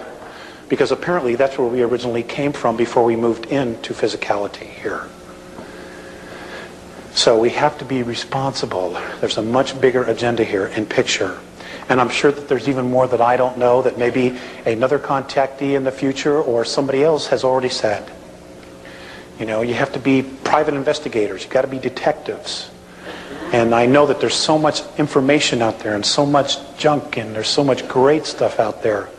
But you're literally going to have to weed it through yourselves. No one has all the answers. No one. There might be some that have more of the pieces of the puzzle. But the bottom line is, every single one of you in this room, even the people outside the room who aren't here sharing this, who have no clue, who still think ET is a joke, they have a piece of the puzzle. They just may not be able to bring their piece to the puzzle when we move into fifth density or plane.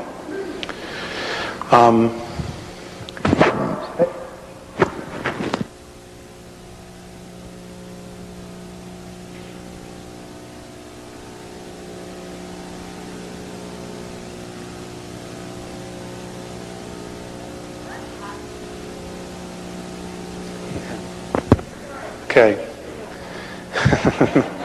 What's going to happen in the next 10 years? I have no clue. Hey, that's a pretty good cop-out.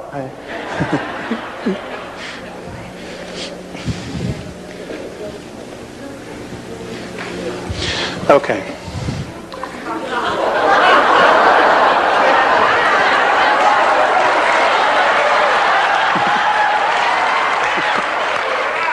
You're going to be busy. If it's in this pile. The reason I'm going through this is so I want to make sure I get it right.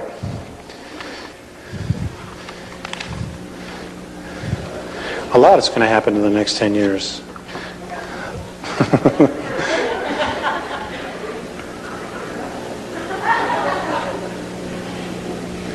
I'm sorry, I needed a thicker folder.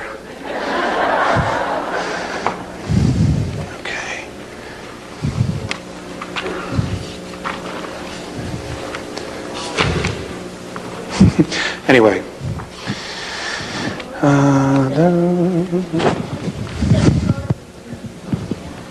Alex, it's me. I thought it was God.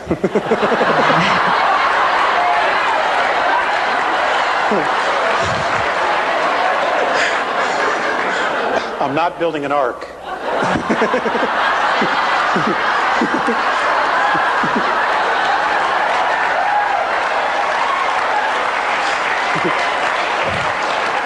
You can just forget it.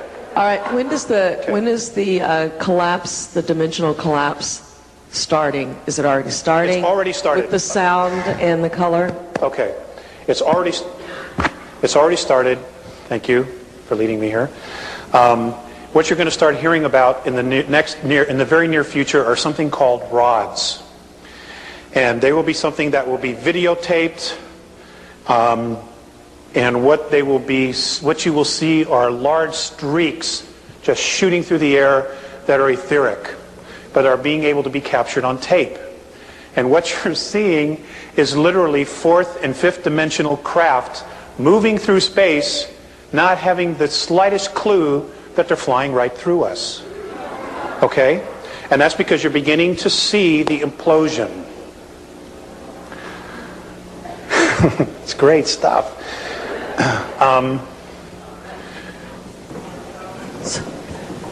And ghosts? Yes, you will see more ghosts, more apparitions, because those that are stuck between third and fourth density will start being more and more visible as our frequency starts to raise and rise. A lot of them, unless they are healed, and I do not know how to do that, how to set them free from their self-imposed prisons, will be exiting, transitioning. Angels, folks, be very careful about somebody who tells you they're an angel. For example, I've asked about the archangels. And the Andromedan perspective of that is that the archangel Michael was literally a fleet of craft that were called Mikael. That was the name of the fleet. And they used to patrol the northern hemisphere of the planet when Orion was here in full force. Gabriel was the name of another fleet of craft, and so on and so forth. It has been changed and created into something that will save you and rescue you, when in fact that was not the original intent at all. Okay?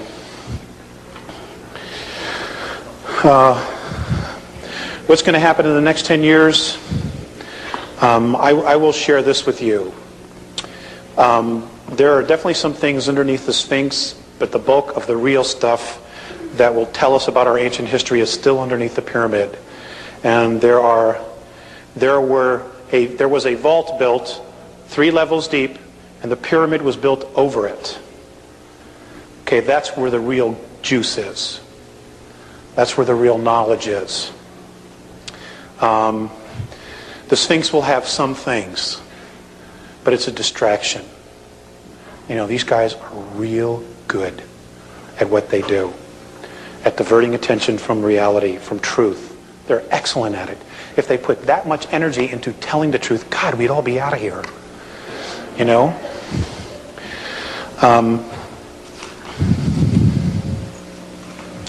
Okay, hold on one sec.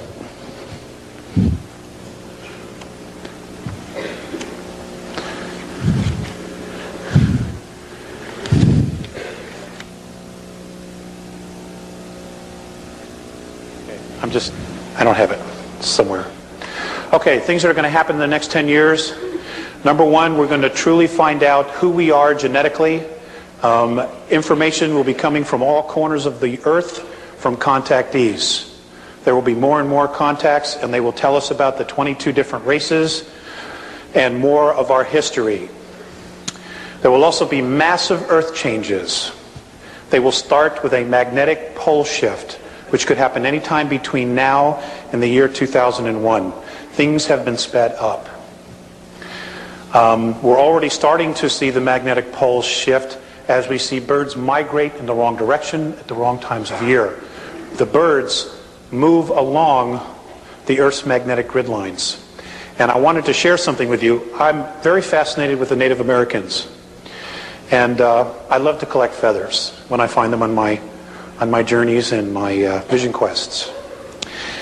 And I was given this on 3/19 of 94, and I just want to share this with you. It's primarily about the Native Americans and the original intent behind them wearing the feather. In the ancient way, your native red American races understood the nature of the birds.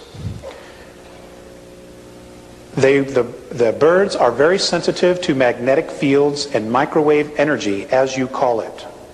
They will migrate along the Earth energy grids, and their wings, which are made up primarily of feathers, were to be watched as they were very sensitive To watch and follow the birds is to know which way the Earth's magnetic flows are moving. They would also, the Native American races, camp off these magnetic flows because the radiation would become harmful in time. The feathers are very sensitive to energy fields and magnetic fields. They are, in fact, an antenna. The feather would attract telepathic communication with all the tribe.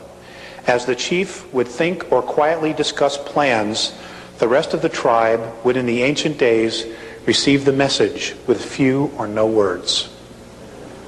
Isn't that cool? Asked my wife if I should wear a feather in my hair. She says, nah. Now, what's really interesting is that most of our cities are built on the magnetic grids.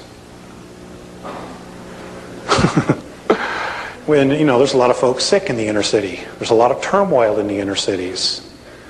Okay? Because we're not in balance. And of course, we persecuted the Indians because their knowledge was different than ours. Okay. The quiet science of archaeology has and will discover more and more of our ancient history, including extraterrestrial civilizations. There is going to be the acknowledgement of a temple complex that belonged to Lemuria that is apparently still intact, lying approximately 150 miles southwest of Easter Island. I'm told it's huge. I've also been told the Russians already know it's there. They have photographed it and explored it in many submarines.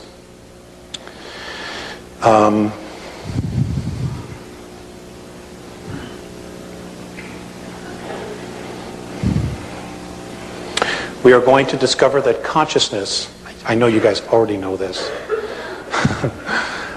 but for those who aren't here, we are going to discover that consciousness is not in the brain, but is located in its entirety in the energy field and or aura. And that energy field is the 4 to 14 ounces the body loses at the moment of death. Okay, I know you guys know that. Let's see. UFOs. Okay, apparently there have been discussions amongst benevolent councils, and I will only speak for the Andromeda Council because that's what Morane has told me, that they have told all of the negative extraterrestrials in and or on our planet and on the moon to be out of here no later than August 12th, the year 2003. I've also been told that there's a very high probability that we could wake up some morning in that area of time and our moon will not be here.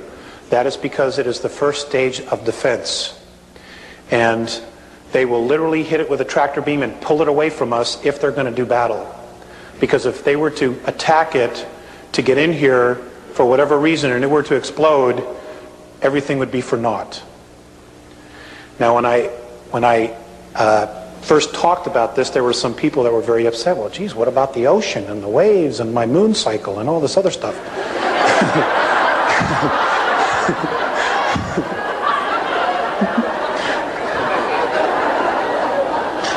So I went back to Morane and I says, hey, I've got, some gripes about the moon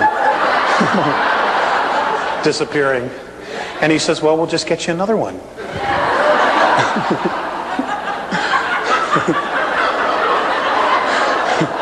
And I says, you'll make sure it won't be hollow, right? He says, yes. So apparently all that would really happen would be that the oceans would become lakes. We wouldn't have the tides, and we probably wouldn't have the crazy attitudes and such like that. I've asked them about astrology, and I want you to know this is their perspective. Okay? Does everybody hear what I just said? Okay. Their perspective is that it's not accurate. That the purpose for charting the stars, what originally we were taught and left with, was because they needed to know the magnetic flows of the stars and the systems for space travel. And that somehow we have taken that and made it entirely new, different belief system out of that knowledge.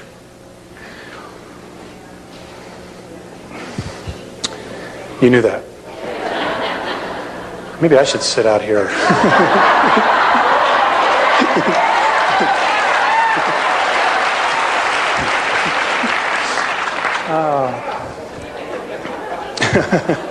That's an option, huh?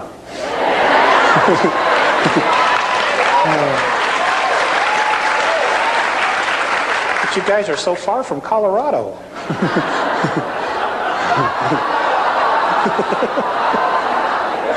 Okay, all right. Let's do some questions.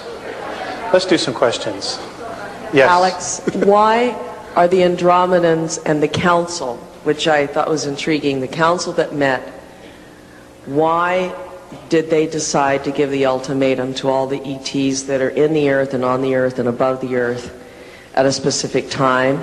And I think it's also of interest that some of the council rebelled and didn't want to send anything into here.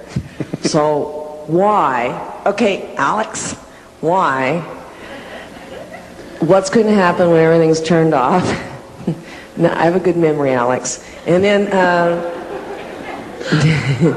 number two, I forgot number two. Great memory. Well, let me answer the first one. Some memory. No, okay.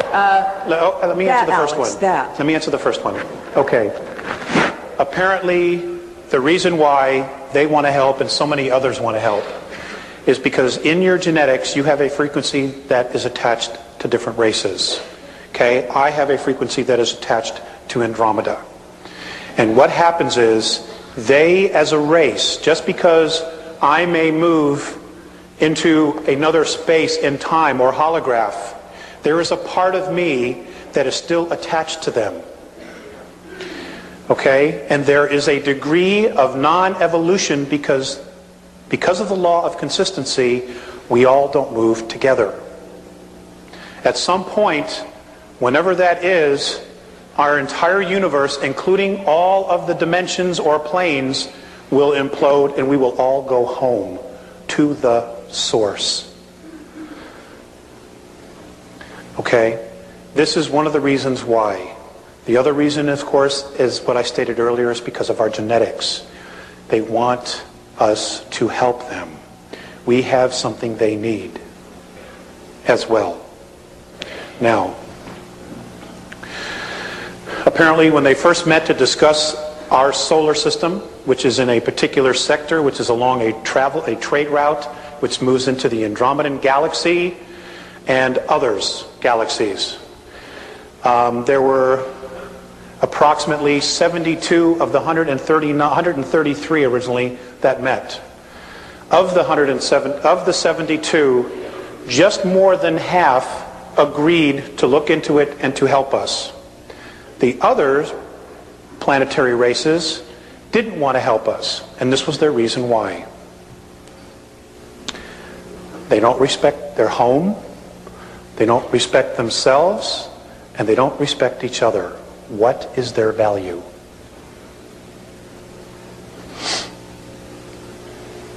I cried that night when I heard this.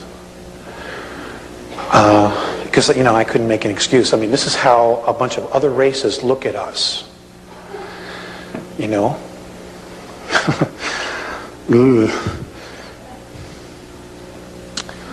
Fortunately, a majority had agreed to help because of the consequences long term.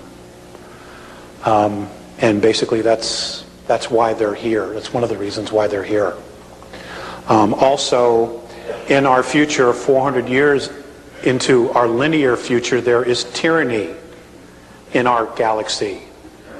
And somehow we are directly connected to that event or events. So in one way, they're really looking out for their own best interests by making sure that something is cleaned up here, that something comes into balance. And they know that as long as the other ETs that are here, the extraterrestrial races that are here, and are manipulating, we won't move. So they have to be removed. And I asked, would you do it by force? And he said, we would have to. And what they would do is they would enter the poles and then flush everybody out to the surface. So folks, when you see a reptilian crossing the highway, don't run over them, just get out of the way. Okay? I mean, it could get really, really weird here in the next 6-8 years. I mean, you can only hide a truth for so long, and then it just screams out. And they're already trying to prepare you for this stuff. I have a lot of friends telling me about a TV show called Dark Skies, where they're literally telling you, but they're doing it in a way that you think it's just, television. And I don't watch TV. We don't watch TV, so I miss a lot of good stuff. But, I always hear about it. And I think that was it. So now we can go to the questions. What? Okay, ma'am. Yes, hello. And what I want to tell you and ask you as a consequence is, are you familiar with a book called The Greatest Story Never Told by Lana Cantrell? It's a book about 1,000 pages, and she describes in her research that we did used to have a green skin and we were copper-based, and she also described all these color changes that we went through based on her research. Now this book is literally small print, 1,000 pages, and I'm not through with it. But she also said the problems, describes the physiological problems that we have because of the lack of zinc, copper, and what the iron is doing to us, and what it did to us. Because our physiology changed, our mentality and who we were narrowed totally. So you What's the question?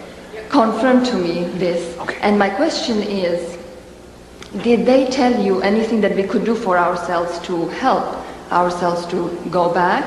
That's one part.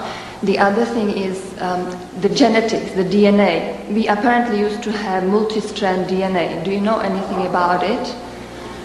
And do we need it in our evolution? The third part is, did we used to have a whole brain that wasn't divided, and do you know anything about that? Okay, thank you very much.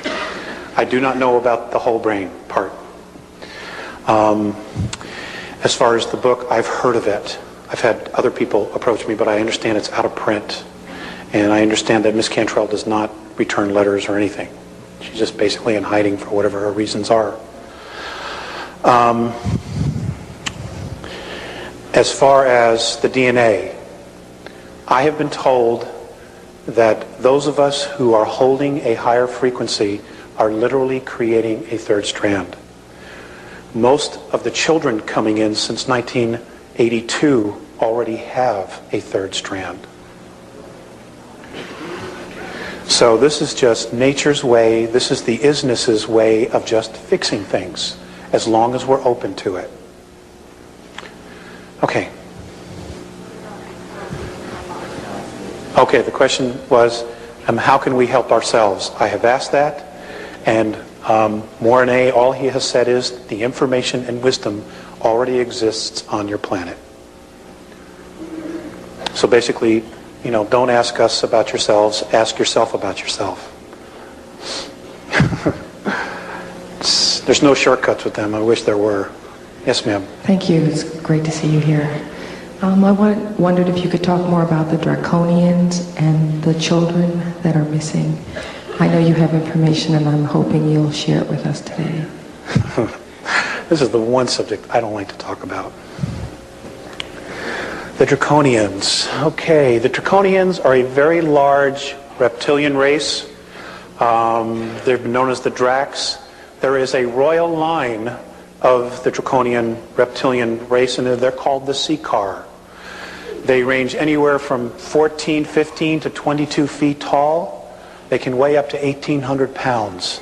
They do have winged appendages, and they are awesome, awesome beings.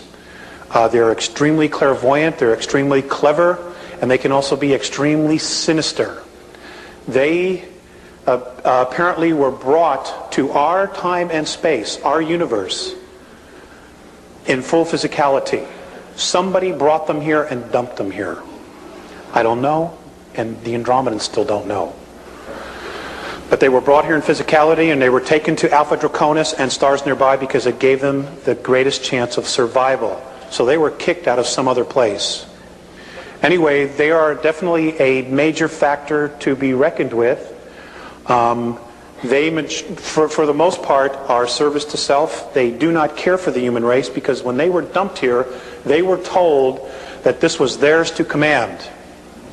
So whoever did this really screwed up. And they still have this mindset.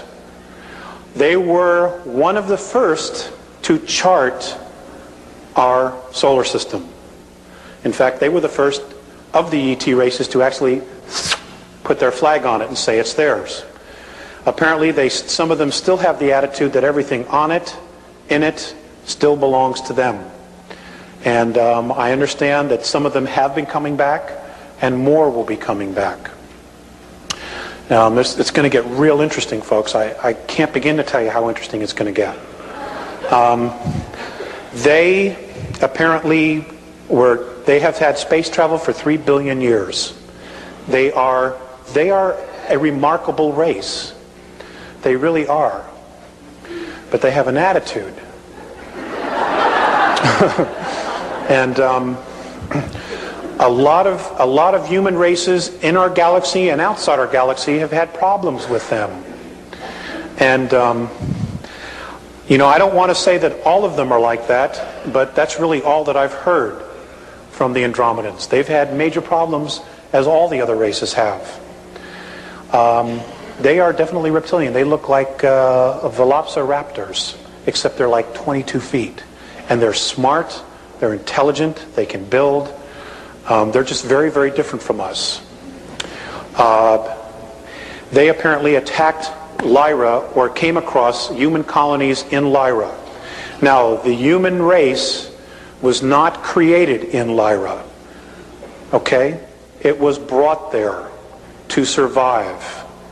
And again, from what the Andromedans have told me, for some reason, once they go back approximately 427 million years, they just don't know what else is there. For some reason, there's no history beyond that, even though the physicality is there. So I don't know if it's being blocked from a higher level or what. They don't even know. The Draconians were flying through there. They came across these human colonies who were agricultural in nature. Basically because of their talents of horticulture and plant science, they were literally making the planets greater and better. Little gardens. When the Draconians flew by and they saw this incredible wealth of food, they basically wanted to control it. And apparently there was a misunderstanding between the lion races then, who were human, and the reptilian race, because the Lyrians wanted to know more about the Draconians and the reptilian race before they gave them what they wanted. And apparently the Draconians misunderstood it and literally went back and then attacked the planets and killed a lot of people. Blew up 3 planets. And the Lyrians were literally forced to migrate and scatter into different parts of our galaxy. So it did in a way facilitate colonization. And I wrestle with whether the Draconians were planted here specifically to force us to evolve, or if there's some other agenda here. I simply don't know that. But that's basically what I know. I do know that not only them, but other reptilian races that are descended from them. Also, the Draconians, the reptilian races, are master geneticists. And I'm told that most of the dinosaurs and many other life forms that were on Earth were brought here then. Also on Mars. Apparently Mars was very much like the Earth at one time. And they came to Mars first, That's literally where our human form was created, by the way, was on Mars. That's where the primate and the human genes were brought together, was on Mars. And then we were brought here to work as slaves in the mines. Okay? So we're still working for a paycheck. And they enjoy human flesh, and they enjoy children mostly for two reasons. One, they don't have the pollutants, the caffeine, the nicotine, and things of that, all the processed foods that the adults have. And two, when they're put into a state of fear, their energy field and their adrenaline just explodes, and they get a rush from it. You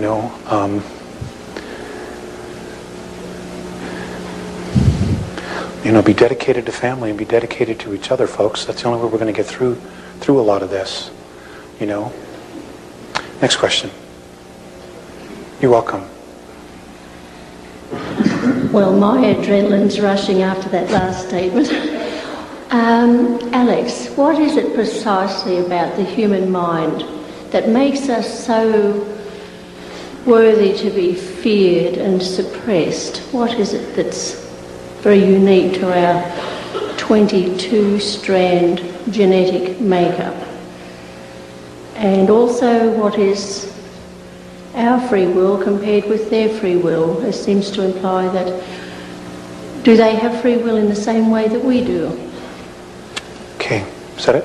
That's that question. The second thing is you haven't finished the earth changes yet.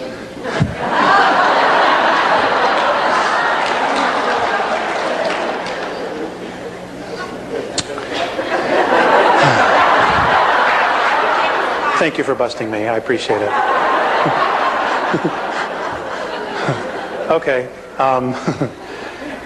As far as our mind, I don't really know that it's so much the mind as it is our extremes of emotions, our essence.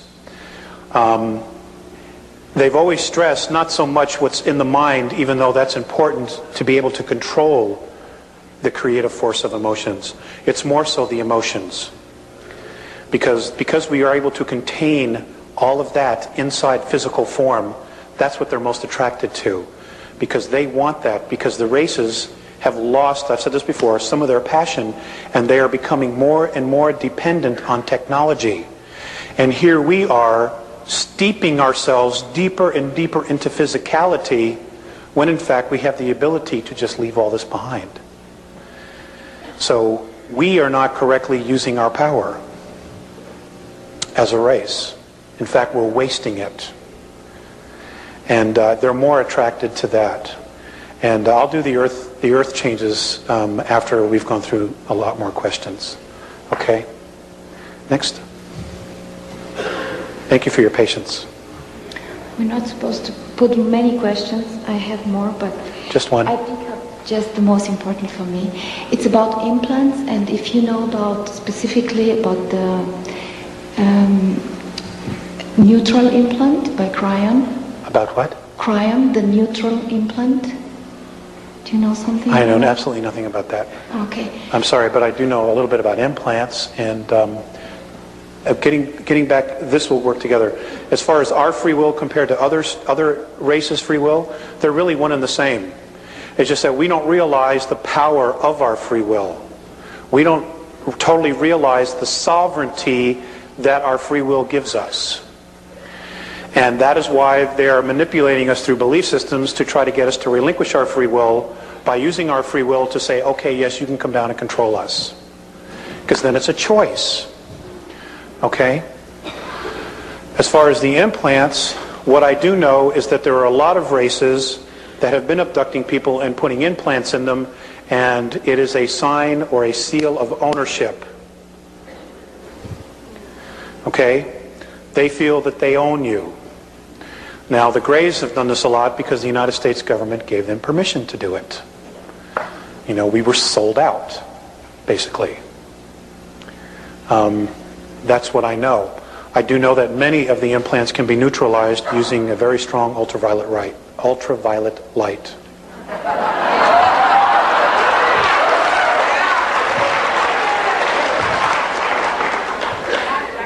Anybody else? Gosh, you guys are getting crowded over there.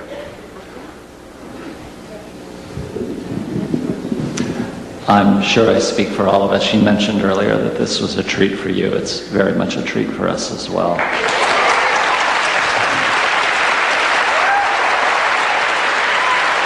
Thank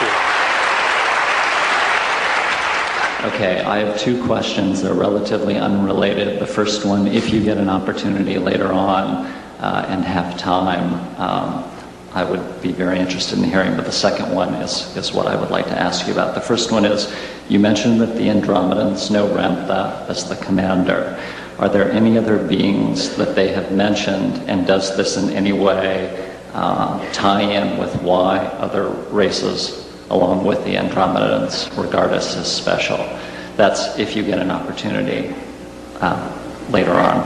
The second question that I want to ask you is, the Andromedans have mentioned several changes about to occur, what Jay-Z referred to.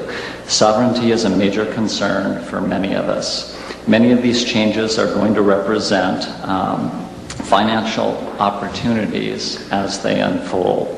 I know that dates and specific levels or prices are mutable and subject to change, but have they given you any signposts or preliminary events to watch out for that indicate that change is imminent or about to happen? Thank you.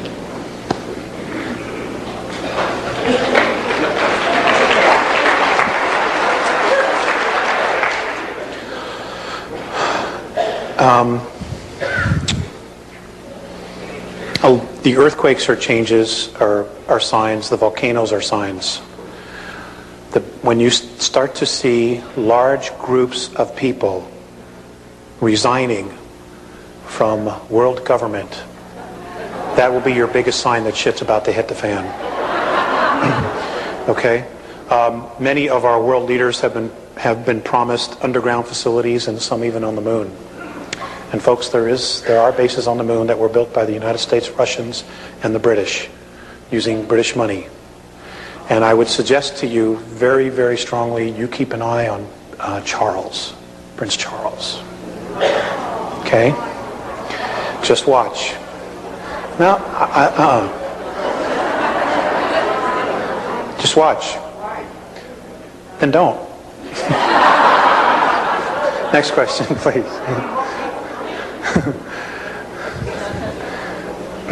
Next question, please. When you spoke about the transition between going from fourth density to fifth density, how are we going to know that we made that transition? Okay, that's an easy question. Okay, we live in a color spectrum of 72 frequencies, or 72 colors. When you get to fifth density, there are 223 different frequencies and colors. You will see colors you have never ever seen before, and it'll be just like that. And you know you will be there. Okay? Yes, sir. I mean, when McDonald's has purple arches, then you'll know.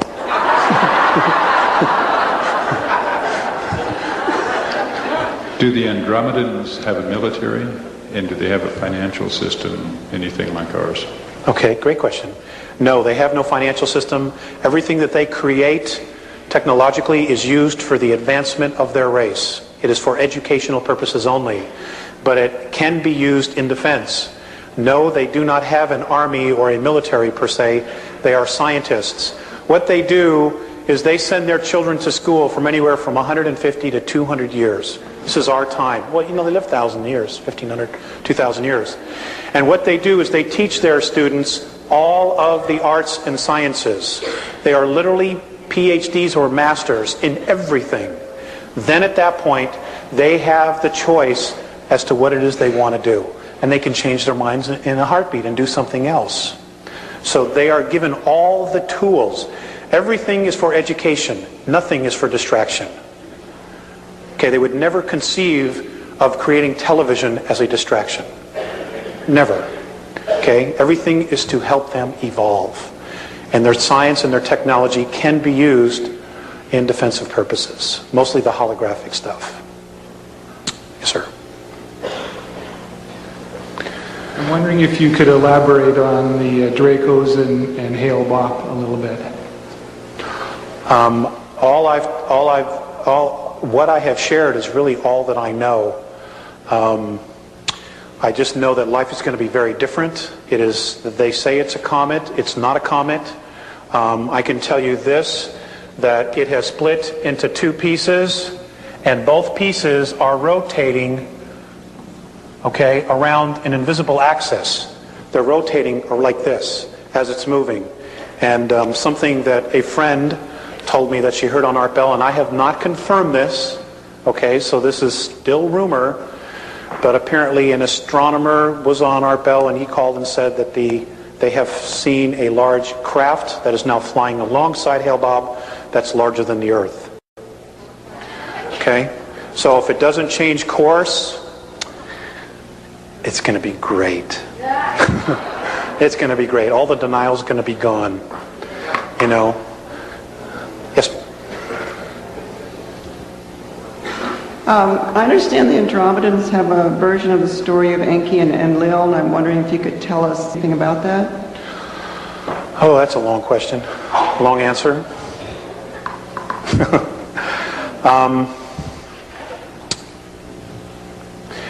Actually, my understanding is that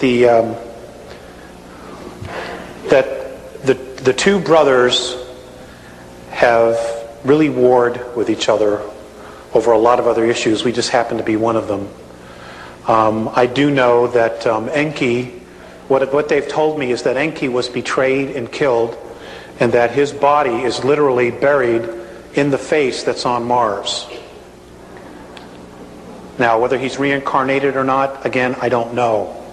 But that's all I know. Basically, what we have to deal with now is Enlil. But fortunately, you know, truth is starting to come out about all that, and people are waking up and you know, realizing and seeing the contradictions in the Old Testament, and even some of the contradictions in the New Testament, and they're starting to question, which is a very, very good sign. You know,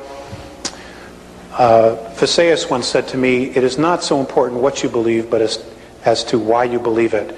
And whatever your belief is, make sure that it is worth the depth of your commitment to it." And, you know, I think what we've done as a race is we've accepted a lot of things just on face value without truly investigating it or trying to feel it inside of us. And it's gotten us into a lot of trouble. For example, the Inquisition. You know, the Inquisition was really an attack against women. That's really what it was about the sacredness, the Wicca of women, and the science that they held, the spirituality that they held. That's really what it was about. A lot of men got killed because they were supportive of the goddess worship. You know, and that was a huge travesty on the human race. Just one of many. Next question. This scenario that you're laying out before us exists on this reality, on this parallel reality, or this timeline. What if the Andromedans say about parallel realities where this scenario doesn't happen?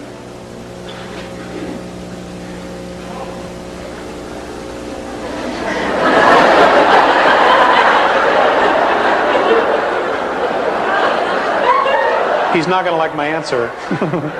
They haven't said anything. I know that there are parallel realities, and I know that Earth, that several parallel realities of Earth are already in existence in the higher octaves above us. I know that in one of the realities, the New World Order is already established and exists. And, you know, the Nazi flag flies over the whole world. I want you to know that as third density begins to implode, that all of those realities will be moving and merging into the one. Okay? because the reality of which those two were created is the one we're on. And all the other ones will be returning to source. Now, they've said that the New World Order will come into reality here, but for a short time as we keep moving. As long as we stick together, as long as we help one another, as long as we have mutual respect for each other, we will not slow down our process as we move up, into the higher dimension, or just to a higher consciousness of world unity, of our free will, not being forced at the point of a gun to do it, or not having to relinquish your rights. Here in the United States, a lot of people are worried about the Russians, they're worried about the Hong Kong police and the New World Order. Let me tell you something, folks. You're losing your country in the courtroom every day. It's in the courtroom. Corrupt judges and institutionalized corruption. And I'll tell you what, if you allow, this is my own little political statement, if you allow the Congress and the President to take away the Second Amendment, you will lose all your other rights. I don't believe in toting a gun, carrying a gun, and killing anybody. All right? But the Founding Fathers knew about corruption, and they knew about tyranny. And the reason the Second Amendment is there is to protect all the other rights. And until we consciously make the shift and change everybody else's perspective, I'm afraid, from my perspective, it's a necessary evil. But that's my perspective, okay?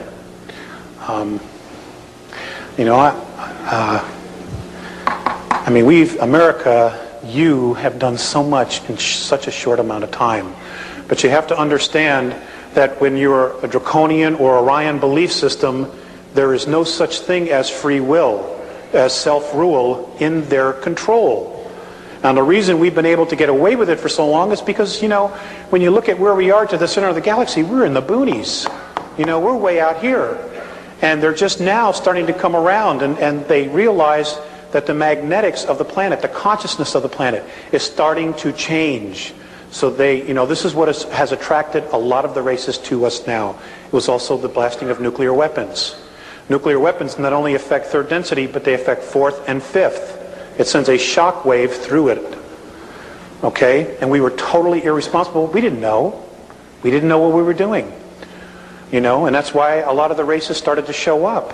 They'd been here sooner, but that's when they really started to come in mass. Like, what the hell's going on down there? Next question. Again, I've only got pieces of the puzzle. I've had a contact a number of years ago, and I know a lot of other people here have, and it was both very powerful and loving, and yet there was also some fear with that.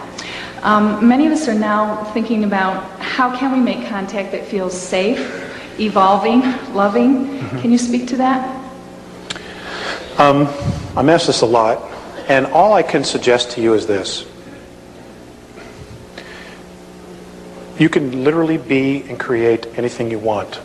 If you want contact, then what I would suggest you do, and this is really the only suggestion I have, is you create the space for it. Now, if you're very comfortable going into the woods, going on a walk and sitting on a rock someplace where you're totally isolated, and you're there and you call them down, and that works for you, that's fine. Okay, if you want them to come visit you at your home and you set up a specific time and you make tea and you wait for them to come, that's another thing you can do. It's entirely up to you. Okay, but create the space. Show the intent to do it and be in integrity with it. In other words, for that hour or 2 hours that you decide to create the space, do it all the time. Make it always 2 hours. Make it always 2.5 hours. Do it once every 2 weeks. Whatever you want. Whatever ritual you want to make it in order to create the space, then that's what you do. Okay? That's the only suggestion I have for you, wherever you went. Okay, next, please. On your tapes, you talk about how if we have 10% consensus on the planet, it'll be enough to move us through the transition. And you also give an exercise that they taught you about seeing yourself inside out. Yeah. And I'm interested in more information about both of those. And in this talk tonight, you've spoken about transfers, and I'm not sure what those are. Thank you for being here. Thank you. Transfers? When you first started speaking,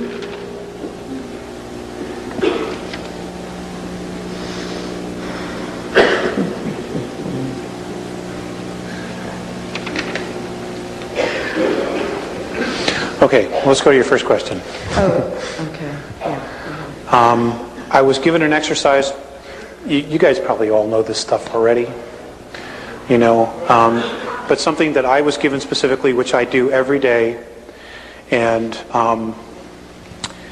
you know, they never give me answers about myself, and it really pisses me off sometimes. Because, you know, we're looking for shortcuts. I mean, let's face it, we're Earth humans, okay? Anyway, the exercise was to get very, very quiet, get myself into a very humbled space. Sincere space is the word they use a lot. And it was literally to grab the balls of my feet and turn myself inside out, so that everything that's on the outside is now in, and everything on the inside is now out. And when you see yourself upside down, you see yourself strung out like this, very carefully detach yourself and look at who you are.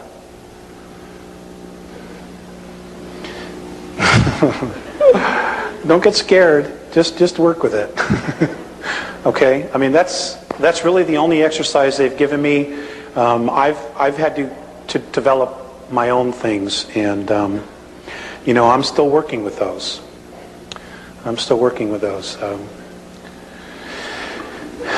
You know. Next question.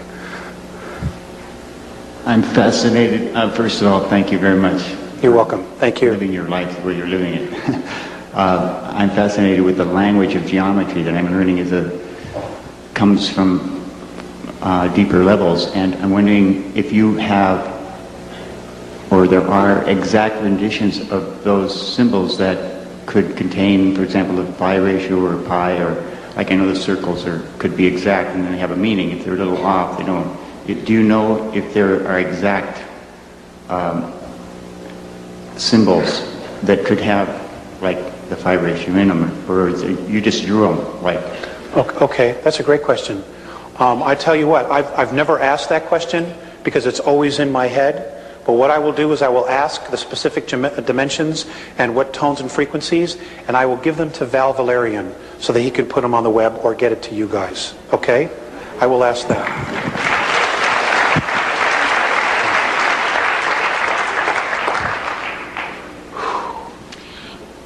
You've referred to the Andromeda educational system and their feeling about raising the children and putting the energy toward education. And you've made a few comments about weapons in general, and I understand the First Amendment issue is a little different. We're heading into dangerous times, and there's a lot of controversy among different people in the school here about weapons and what should be done. The Andromeda feeling about mutual respect for everyone. Seems like a lot of the women that I know don't want to have anything to do with them no matter what, and a lot of the men I know are totally obsessed with them. What's the Andromeda's feeling of our weapons and the part that they would play in the changes that are going to be happening? Okay, it's a very good question. Oh, not an easy one. They have said that and I said this earlier, that we destroy ourselves in ignorance. And I understand that weapons are not a good idea. I believe that.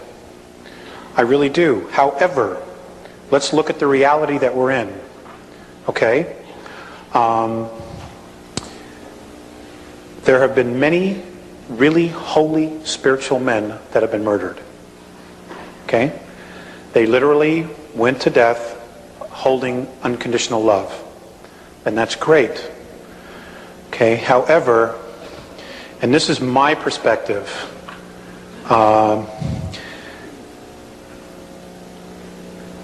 If somebody is coming in my front door to harm my family, I'm taking him out. And I'll make no bones about it. But they would have to be coming after my family. The Andromedans, they're not happy with our society, with any of it. But they realize we cannot defend ourselves. That's why there and other groups are contemplating intervention, because we can't defend ourselves. And we do have a serious threat. And you can hold the space of love. You know, I truly believe you can hold the space of love, but at the same time, you can hold the space of sovereignty and defiance of tyranny. I mean, what good is total unconditional love when it's being total oppressed? If we take that attitude, then don't we then create a situation where we have to come back and do it from the other side? Don't we just get right back involved in the whole cause and effect? Well, it could be very possible. It could very well be possible. I really don't have an answer for that. You know, like I said, I've got my stuff and I'm working it out.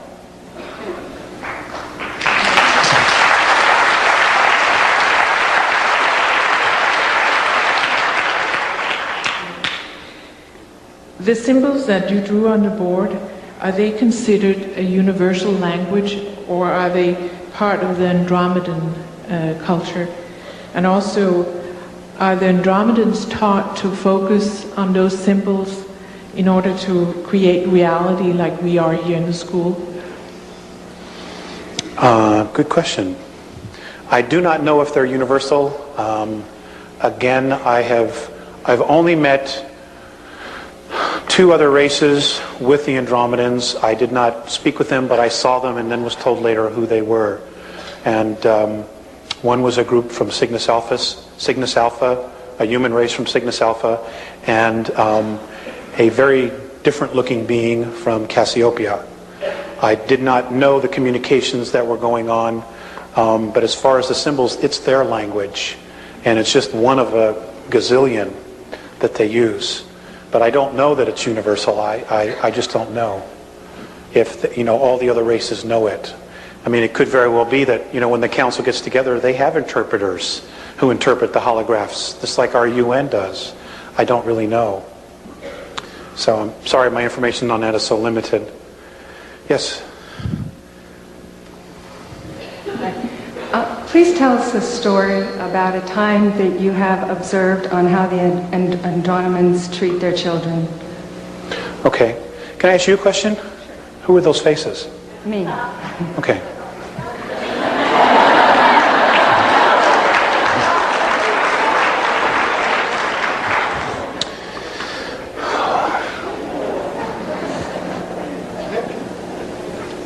They treat their children like adults. I understand that they birth in water. The gestation period is 8 months. The children come out and they have full cognizant memory of who they were the life before. So there is a continuous evolution, life after life after life. Now, during the period between incarnations, and I don't know if this happens for all the beings on 5th density or not, the oldest and the wisest, who have the most experience, teach the youngest. So it's not where they withhold anything. In fact, the children, this is the law of consistency, the children know everything their parents know and even more. And there's no attitude with the parents. This is something they want because their pride is in their race. And I wish we had the same philosophy. God, we dumb them down with cartoons and stuff like that.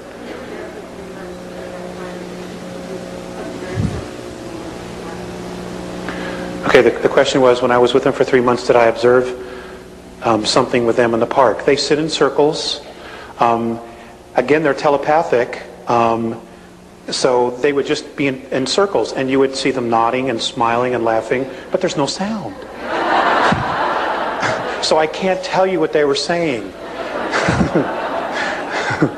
It would be like if you went to a convention of deaf mutes, and it's just sign language. You have no clue what's going on. But they're talking about incredible things, I'm sure. Things that are probably way over my head. And most things are, actually. But they treat them like adults. And again, they teach them everything from a very young age. I mean, they go to school for 150 years. God, you got to pick up some stuff after that. And there's no home ec and stuff like that. I mean, it's like real educational stuff. No car mechanics 102 or anything like that. Yes, sir. My question has to do with the seeding of this planet by the Andromedans originally. You mentioned 62,000 years ago in a time period of only 65 years, but I'm specifically interested, do you know of any symbols or any information about reawakening latent genetics for people who are on this planet, and is there any relationship of Lemuria to that 62,000 year ago time period? Lemuria was in existence at that point. Atlantis was just beginning to be colonized. Now, folks, let me set you straight on something, or what the Andromedan perspective is. Atlantis was an extraterrestrial colony. Okay? I know that there's a lot of channeled stuff and other stuff that's done in remote viewing, and I don't know if it's all true or if it's not true. But the Andromedan perspective is that Atlantis was an extraterrestrial colony, specifically. Lemuria was also. However, there were some of us Terrans there. Okay? And we were servants, more or less. Okay?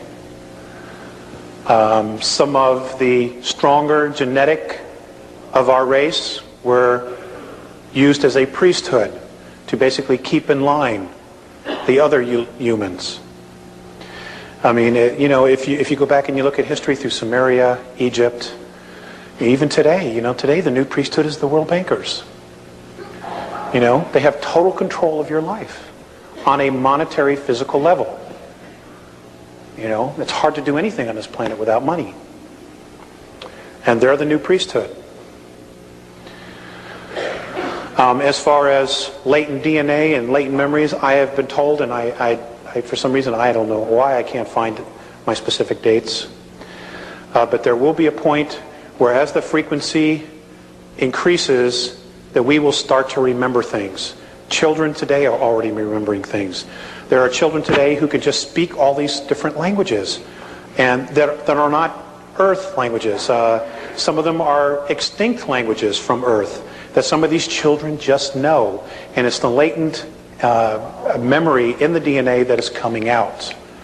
And more and more of this will be occurring. I know that there are children today. I know of a woman who's contacted me who lives in Tennessee. She has a child who came to her one day and says, Mom, if I were to reverse engineer a nuclear bomb and explode it, it would draw all the radiation out of here. This kid's 6 years old. And, there are children today over in Egypt that are walking out into the desert and showing archaeologists, well, I remember there was something there, a library. And sure enough, they're digging and they're finding the foundations of things. And our government probably does know because of its satellite technology, but there's no way a 10, 11, 12-year-old kid should know that stuff because it's all being suppressed. So the world powers have a real serious problem. People are waking up, and it's great. We have to. Our heritage has been denied us. We've been robbed of it. And don't let it go. Don't let it go. We need to know who we are. Thanks. That was a good question. Yes, ma'am. Let's just take a few more, okay, folks? I'm pretty tired. Okay, 2 more. If there's 2 people. Yes, I ma'am. didn't know you said they were taking of children and the eating of children or the eating of people. And then while I was down there, you said you talked about eating of children or people. And while I was there, you said it was because of the purity of the passion and emotion brought up the fear, the high fear, and the high adrenal activity was attractive to them. I understand that, but an advanced technology, it would seem to me, would be able to clone their food or clone. We can make adrenaline supplements or different things. Okay. Now, I want you to look at this idea. When is anything that's a clone as good as the original?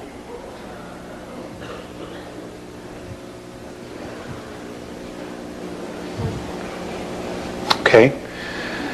What you fail to realize is, yeah, they can create clones, and they have human clones, but you cannot put soul in it.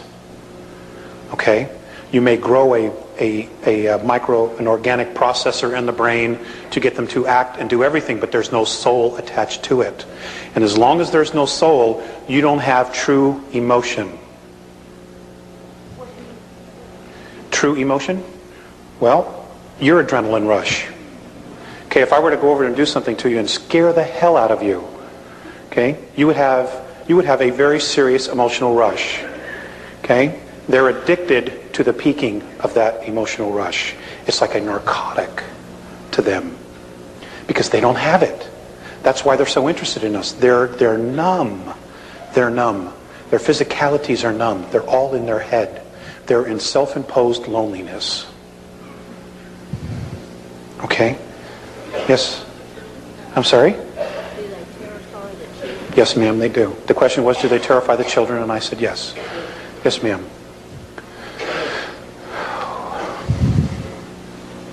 Thank you for coming. You're welcome. Thanks for having me. Do you have any information that you can give us that would shed light on the mystery of gravity on this plane? And is it indigenous to this planet? Or is it a mutation? Say that again. Is there what? Is it indigenous to here, to this solar system? Gravity? Yes, to Earth. Or is it a mutation? And would it disappear when the frequencies begin to raise? Okay.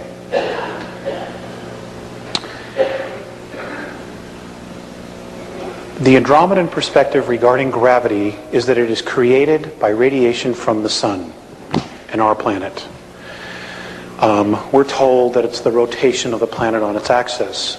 Their perspective is that it has to do with radiation from the sun. And they say that any physical body that is 29 miles or larger has a gravitational field. They have gravity on the Andromedan craft, and I would assume that's for a reason, so that they could get more done, so they're not just floating all over the place. I don't believe it's a mutation. There's gravity on all the fields because there's a physicality. So there has to be some form. Whether or not it's going to totally disappear, I think as we move through 3, 4, and into 5th, I think we will deal with a totally different type of gravity as we know it. It'll probably be lighter, but then again, we will have different physical form as well. But again, they say that it comes from the sun. It's the radiation from the sun that creates gravity on our world. You're welcome. Yes, ma'am. Okay. I have 2 questions. One quickly. They display mutual respect and love, but I'd like to know how they do that.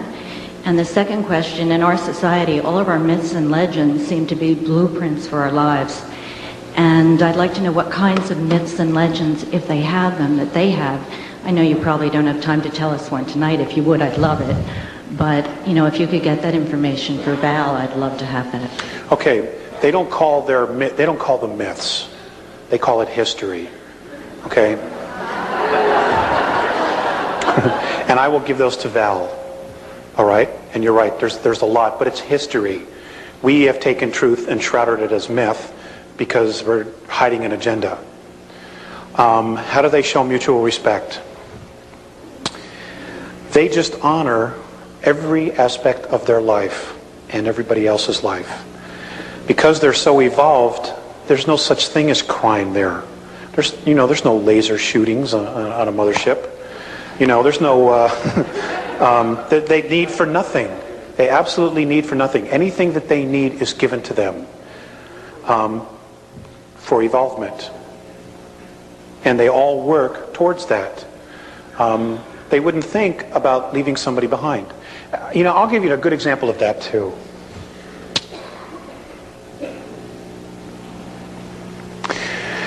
There was a ship, an extraterrestrial craft that was apparently shut down in 1985. I believe it was 1985.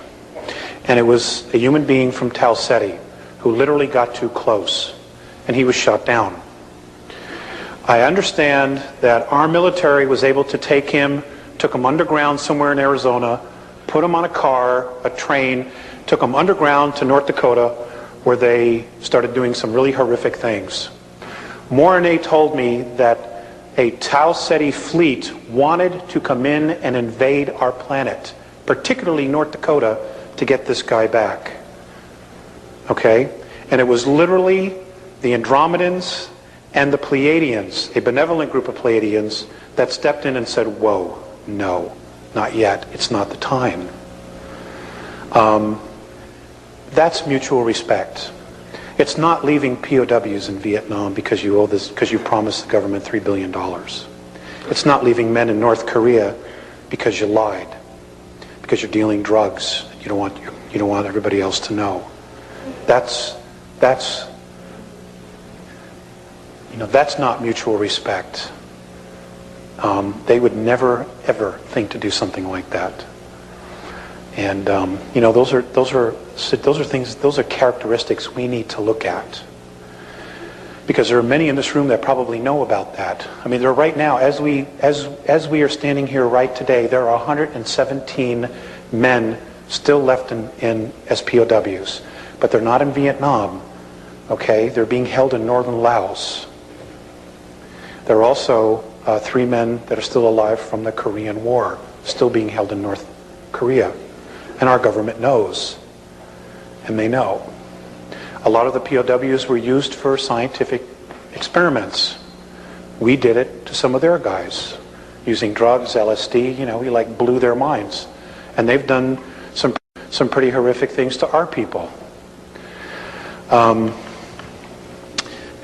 These are all real character issues, and it's one thing to hear about it in the news or to listen to Joyce Riley talk about the Gulf War syndrome and how our guys have been betrayed. It's one thing to sit in your living room and say, oh my God, that's terrible. What you don't understand is that we are very carefully being watched by some incredible races, both good and bad. And they are watching us and our characteristics, what we will do, what we will not do. They are measuring our honor and intent. Okay? It's not just about us anymore. It's about everything. And I know you're probably being taught that. So when you hear stuff like this, please don't go into your little box. Okay? Those people had families. They had children just like you do now. And it was all taken away because they were betrayed. And betrayal is a major issue that we're all going to have to deal with when the truth finally does come screaming out. Okay? We have been betrayed. And we're going to have to come together and find a way to totally forgive that so that we can move on.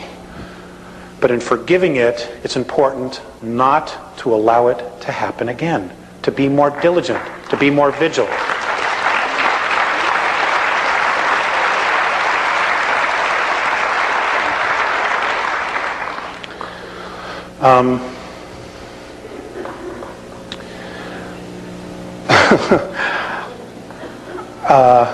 I'm so tired. I don't even have my notes.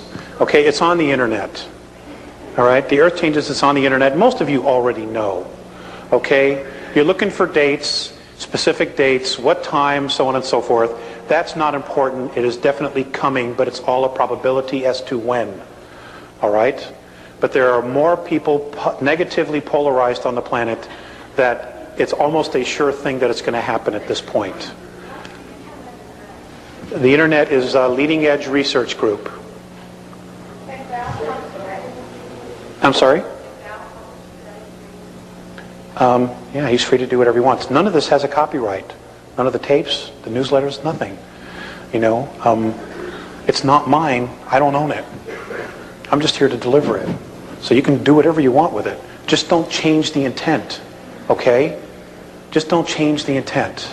Alex, we have some of your newsletters that you sent, and I'm going to have them in the bookstore for people. There's not enough for everybody, but there's quite a few for those of you who are interested. We'll also post the address for that newsletter for everybody, so if they want to get those kinds of specific dates, they'll be available to them. Yeah, that's a good idea. It is behind the one we see. Here, I'll show you what I mean. Okay, this is the sun. This is Earth and her moon. The second one is smaller. It is behind it. If you're standing on Mars, you see it. Okay? You see it. As it turns, now the reason it was done, the reason our planet was moved is because the surface could not handle the radiation of two suns after the last war that was here. So they had to do something about moving it. Now, when I asked, well, who moved this? The response I got from RNA, and this is the only answer I got, was that this is something the Pleiadians had to answer. So I don't know if there's an agreement for them to bring this information out, or if they were responsible for it. I don't know. Okay? But apparently there is some evidence coming to light that they clearly suspect that there are two. Okay. Let's see. Hold on. I want to end this with. I want to read something, and I want to thank the gentleman in the back for bringing this up. I have a very deep respect for the Native Americans, and I just think that they're great. They have really tried to hold on to their integrity through it all. They themselves, which I witnessed at the Star Visions conference, still have major prejudices with the white race. And whether they're justified or not, what happens to us happens to them. So we all need to drop it, and we need to come to the table. We need to bring all the wisdom to the table so that we can figure out together how we're going to deal with the situations that are coming. There are still some Native Americans that choose to withhold information regarding the star nations, the star races. That's okay, that's fine. What I can tell you is that there will be others coming up behind them and making sure that humanity gets the information. Because we have to know the truth. It's the only way we can make the right decisions. You cannot make the correct decision with only half the truth. It's still the wrong decision. Or it could still backfire because we don't know all the pieces of the puzzle. You know? And from what little I do know, it appears that all of you are truly blessed to be able to come to a school like this and get the information that you need so that you can go out and teach others. And folks, I want to stress this again. It is imperative that you take the knowledge that you have, that you've been given, and you teach others. We are running out of time, all right? We can really turn this around, but we have to do it right away, and you have to be committed to it. I mean, I can't stress this enough. I mean, time is so short as we know it. And, I don't think it's fair that 2/3 of the planet are not going to make it because they have not been told the truth. It just isn't fair. But, I didn't make up this game, or maybe I did, part of it. But if I did, then I'm an idiot, because it isn't working. Okay, it isn't fair. There are a lot of good people on the planet who are real simple people. And, they're just not being told the truth. Now, they may not want to believe it, but that's okay. At least you put it out there, and they made a choice. But unless it's put out there, they won't know that there's a choice. Okay, and that's all you can do. You're not really responsible for anybody else but yourself. Okay, I'm going to read this. O Great Spirit, whose breath gives life to all the world, hear me. I am small and weak. I need your strength and your wisdom. Let me walk in beauty and make my eyes ever behold the red and purple sunset. Make my hands respect the things that you have made and taught my people. Make me wise so that I might understand the things you have taught my people. Let me learn the lessons you have hidden in every leaf and every rock. I see strength not to be greater than my brother, but to fight my greatest enemy, myself. So when life fades as the fading sunset, and my spirit may come, and as life fades as the fading sunset, please let my spirit come to you without shame. Washtay. Ladies and gentlemen, thank you very much.